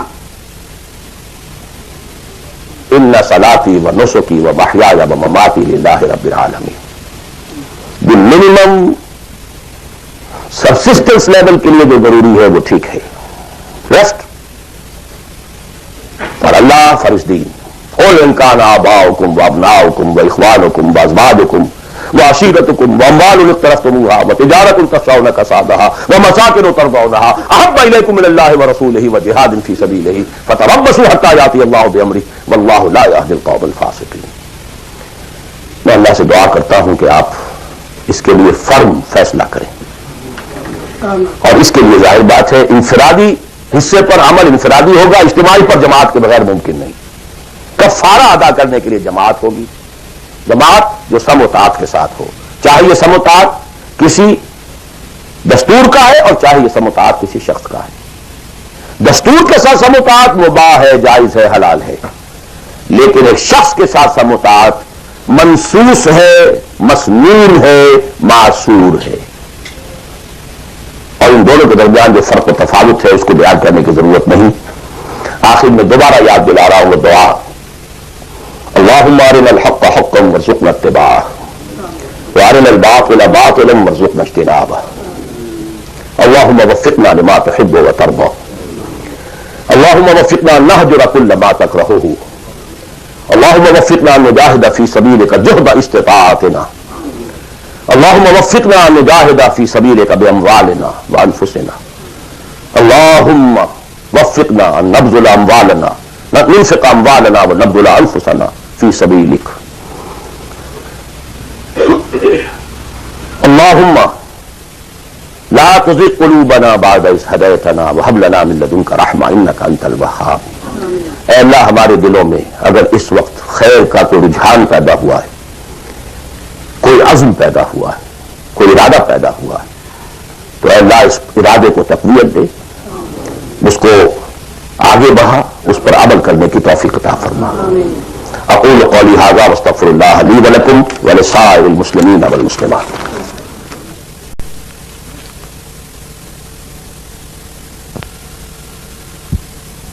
Direct ایک شے فی نفسہ ہی حرام ہے، نجس ہے. ایک شخص کھا تو رہا ہے بکری کا گوشت، بکری بھی اس نے خود خریدی، خود ذبح کیا، صحیح تکبیر پڑھی، سب کچھ کیا، لیکن وہ بکری خریدی تھی اس نے کسی کی جیب کاٹ کے، تو کیا کھا رہا؟ حرام. بکری کا گوشت ہے، حرام. اس کو آپ آرگومنٹ کو بلڈ کیجیے.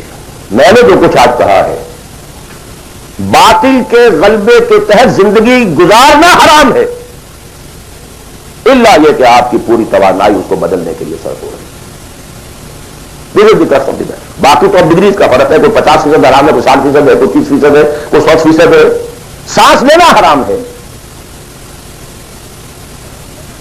If you have reconciled with it, your very life is haram. باقی سب ڈگریز کا معاملہ ہو جائے گا. آپ کوئی شخص بینک کی سروس کر رہا ہے، کوئی شخص بینک سے اوور ڈرافٹ لے کے بزنس چلا رہا ہے، کوئی ایک ایسی فرم کے اندر اکاؤنٹنٹ کی حیثیت سے کام کر رہا ہے کہ جس میں بینک کا اوور ڈرافٹ بھی ہے، سب کچھ ہے، وہ انٹریز بھی پاس کر رہا ہے، لکھ بھی رہا ہے.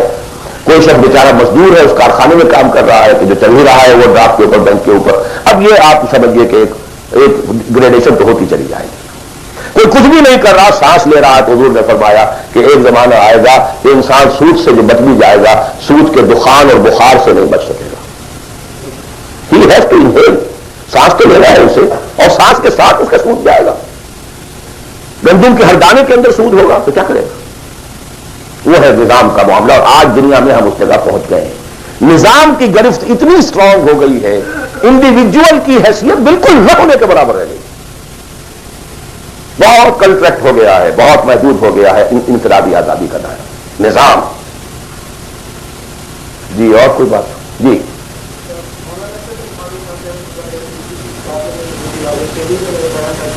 مقصود بالذات جو ہے انسان کو بنیادی ارکان ہے، شہادت، نماز، روزہ، زکات، یہ چار چیزیں جو ہے یہ مقصود بالذات ہے. آج کی باتوں سے کچھ اندازہ ہوا مجھے کہ مقصود بالذات نہیں ہے بلکہ مقصود بالذات کچھ اور ہے جو آپ نے بھی بیان کیا. تو ذرا اس فرق کی کچھ وضاحت کریں. میں اس مولانا اشرف علی تھانوی صاحب کی شخصیت سے جو اس میں زن رکھتا ہوں، اس کی بنا پر میرا یہ گمان ہے کہ شاید آپ نے سمجھنے میں غلطی کی ہو. تو میں ان کی بات کی تردید نہیں کر رہا، جو بات آپ کہہ رہے ہیں اس کی تردید کر رہا ہوں. یہ تو اس حدیث صریح کے منافی ہے کہ جو سب سے زیادہ عام ہے اور ہر مسلمان کو یاد ہے، بنی الاسلام علی خمس،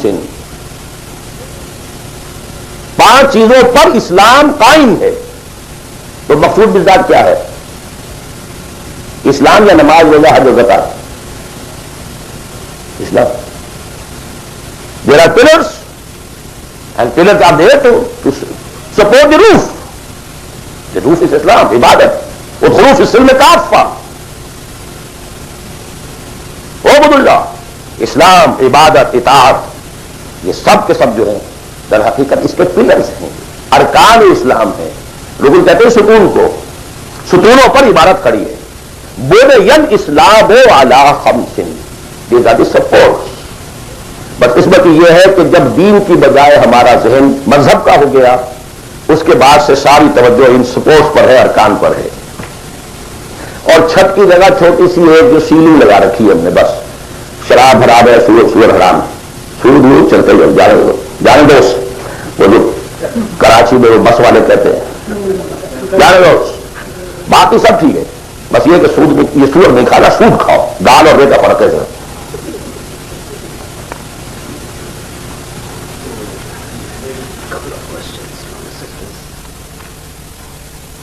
تقریر تو میں نے اردو میں کی تھی، سوال انگریزی شریف میں آ رہے ہیں.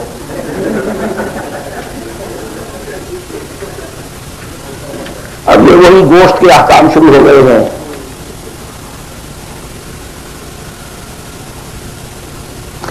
میں یہ سوالات آج نہیں لینا چاہتا. میں نہیں چاہتا کہ آپ لوگوں کا ذہن جو اصل تھیم ہے میری گفتگو کا اس سے ذرا ادھر ادھر ہٹے. جی آپ کی بہت سی تقریروں میں پہلے بھی میں نے سنا ہے کہ آپ نے پرفے کیا ہے کہ یہاں کی بجائے آپ پاکستان میں جو اسلامی نظام کو برپا کرنے کے لیے سیر کرتے ہیں. لیکن بہت سے علماء کے دوسرے جو ابن مولانا اسماعیل صاحب بھی اور دوسرے بھی ہیں، وہ اس چیز کو کہتے ہیں کہ جو لوگ یہاں آ گئے ہیں یہ اللہ تعالیٰ کا ایک پروگرام تھا جس کے تحت اس نے ان کو یہاں پہنچایا ہے، اور ان کا یہ کام ہے کہ یہاں اس کام کو جس طرح بھی ہو سکتا ہے آگے لے کے جائے. اور جو لوگ چلے ہیں اس میں الحمدللہ بہت زیادہ طلاق کی جائے کام سے آگے بڑھے ہیں، جائے مسلم ہوگی. اس کے بارے میں آپ کی کیا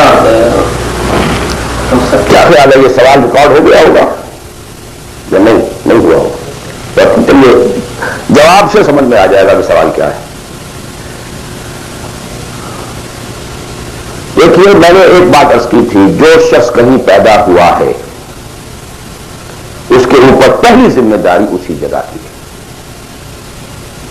اسی جگہ کی زبان کو وہ صحیح سمجھتا ہے، صحیح بولتا ہے، اسی زبان میں وہ صحیح کمیونیکیٹ کر سکتا ہے. یہ ہے شریعت کا مستقل اصول. اب اگر کوئی یہاں پیدا ہوا ہے، چاہے اس کے والدین آ گئے تھے یہاں پر لیکن وہ تو پیدا نہیں ہوا ہے، اس کے اور جو یہاں کے نیٹو امریکنز ہیں، ویدر بلیک اور وائٹ، کوئی فرق نہیں میرے نزدیک. آنا نہ آنے کا فیصلہ جو بھی تھا وہ ان کا نہیں ہے، وہ ان کے والدین کا تھا. اور جہاں وہ ہے وہی انہیں کام کرنا، یہی کام کرنا. طے یہاں پر بھی ہو جائے گا کہ یہاں پر بھی وہی ریشو پروپورشن وہی ہو، پرائرٹیز وہی ہو. یہ فیصلہ اب ہر شخص خود کر سکتا ہے کہ میرے ہاں واقعتاً ریشو پروپورشن کیا ہے. بل الانسان علی نفسہ بصیرہ ولو القی معاذیرہ. آپ میری زبان بند کر سکتے ہیں اپنے جوابات کے ذریعے سے، آپ کبھی بتا دے گا کہ آپ کی ریشو پروپورشن پر کیا ہے. اگر ریشو پروپورشن درست ہے تو یہاں پر بھی اور کسی اور جگہ پر بھی بالکل برابر ہے، کوئی فرق نہیں ہے. ایبسولوٹلی دو. البتہ ایک اور چیز یہ ہے کہ کہاں آپ دیکھتے ہیں کہ فرض کیجیے کسی شخص کی ریشو پروپورشن ٹھیک ہو گئی کہ مجھے جینا ہے مرنا ہے اسلام کے لیے، فیزیبلٹی رپورٹ دیکھتا ہے کہ میرے پاس جو ٹائم ہے، میرے پاس جو وقت ہے، میرے پاس جو صلاحیت ہے، اس کا بہترین میکسیمم آؤٹ پٹ کہاں ہو سکتا ہے. بالکل دوسری بات، for people belonging to Pakistan the maximum benefit can be in Pakistan, not here. یہ بالکل دوسری بات. آپ کے بھائی بند وہاں، آپ کے بیک گراؤنڈ کو جاننے والے وہاں، آپ کی اخلاقی جو ہے ذمہ داری وہاں کی آپ کی پیدائش ہے، وہاں کی آپ کی بنیادی تعلیم تھی، یہ اپنی جگہ پر ہے. اور دوسرے یہ کہ جو بھی ہمیں اطلاعات ملی ہے حضور صلی اللہ علیہ وسلم سے، اس سے یہی نظر آتا ہے کہ اسی ریجن میں اسلام کا بول بالا ہوگا. لیکن ظاہر بات ہے یہ میں امریکن سے نہیں کہہ رہا ہوں، میں عربوں سے نہیں کہہ رہا ہوں، جو بلیک امریکنز ہو یا وائٹ امریکن ان سے نہیں کہہ رہا ہوں. تو یہاں پہ کام کریں، کیا پتا اللہ تعالیٰ اس سرزمین کو پسند کر لیں.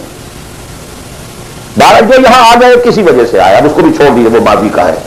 ان کے لیے یا تو اگر تو طے کر لیں کہ اب حقیقت میں چاہے فاقہ آئے چاہے کچھ ہو ہمیں کام یہ کرنا ہے، تو پھر تو میں پاکستانیوں کے لیے تو پریفر کرتا ہوں، اسپیشلی دی فرسٹ جنریشن، وہ اپنی اگلی جنریشن یہاں سے برباد دیں کام اور آئے واپس. ان کے بھانجے بتیجے اور بھائی اور سالے اور بہنوئی سارے وہاں رہتے ہیں، بہت سے ماں باپ بھی وہاں پر ہیں. And we have much at stake over their.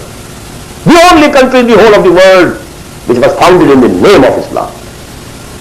Maulana Abul Kalam Azad تک کا کہنا یہ، حالانکہ وہ پاکستان کے بہت مخالف تھے، لیکن پاکستان بننے کے بعد انہوں نے کہا اب پاکستان کے ساتھ اسلام کی عزت وابستہ ہے.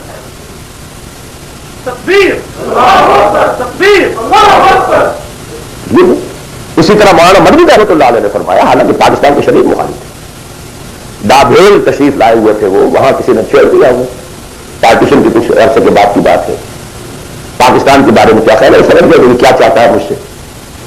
انہوں نے کہا کہ بھائی مسجد کے تعمیر ہونے سے پہلے اختلاف ہو سکتا ہے کہ یہ جگہ صحیح ہے یا نہیں ہے، کیا سائز ہونا چاہیے، کیا بننا چاہیے. مسجد بننے کے بعد مسجد مسجد ہے، اس کی حفاظت ہر صاحب ایمان کا فرض ہے. ہمیں اختلاف تھا، پہلے تھا. یہ مولانا بدلی کہتے ہیں. اب یہ مولانا محمد مالک کادری وہ بھی فوت ہو چکے، انہوں نے ہماری قرآن کانفرنس کے اندر یہ جب قول سنایا میں چیخ پڑا، میں نے کہا مولانا کہاں آپ یہ چیزیں چھپا کر بیٹھے ہوئے ہیں؟ پاکستانی تو سب کے سب آج بھی گالیاں دیتے ہیں مولانا مدنی کو. آپ نے بتایا بھی یہاں پر کہ مولانا مدنی کا تو یہ واپس تھا پاکستان بننے کے بعد، پہلے اختلاف تھا، ٹھیک ہے. بہرحال جہاں تک میرا معاملہ ہے سمجھ لیجیے کہ میں اصولی اعتبار سے دنیا میں کہیں بھی یہ کام کوئی بھی ہو کرے ٹھیک ہے، لیکن یہ کہ پرائرٹیز یہ ہو، اس کی شکل یہ ہو. یہ انگلی کٹا کے شہیدوں میں نام نہ لکھوایا جا رہا ہو، صرف تھوڑی سی کلچرل ایکٹیویٹی اور کچھ کمیونٹی ورک اور کچھ یہ اور کچھ وہ اور کچھ سوشلائزیشن. دس از دعویٰ. خدا کے لیے اس دھوکے سے اپنے آپ کو نکالنے کرے اس ریشو پروپورشن کے ساتھ تو جہاں بھی چاہے کریں. لیکن یہ ہے کہ میرا اپنا ایک اندازہ ہے اور وہ یہ ہے کہ چاہے اس کا امکان ہے کہ ہمیں سخت قسم کی کوئی بیٹنگ جو ہے ہندوؤں کے ہاتھوں اور انڈیا کے ہاتھوں ہو، لیکن پھر بھی بالآخر اسلام کا بول بالا اسی خطۂ زمین سے ہوگا. اقول قول ھذا واستغفر اللہ لی ولکم ولسائر المسلمین والمسلمات.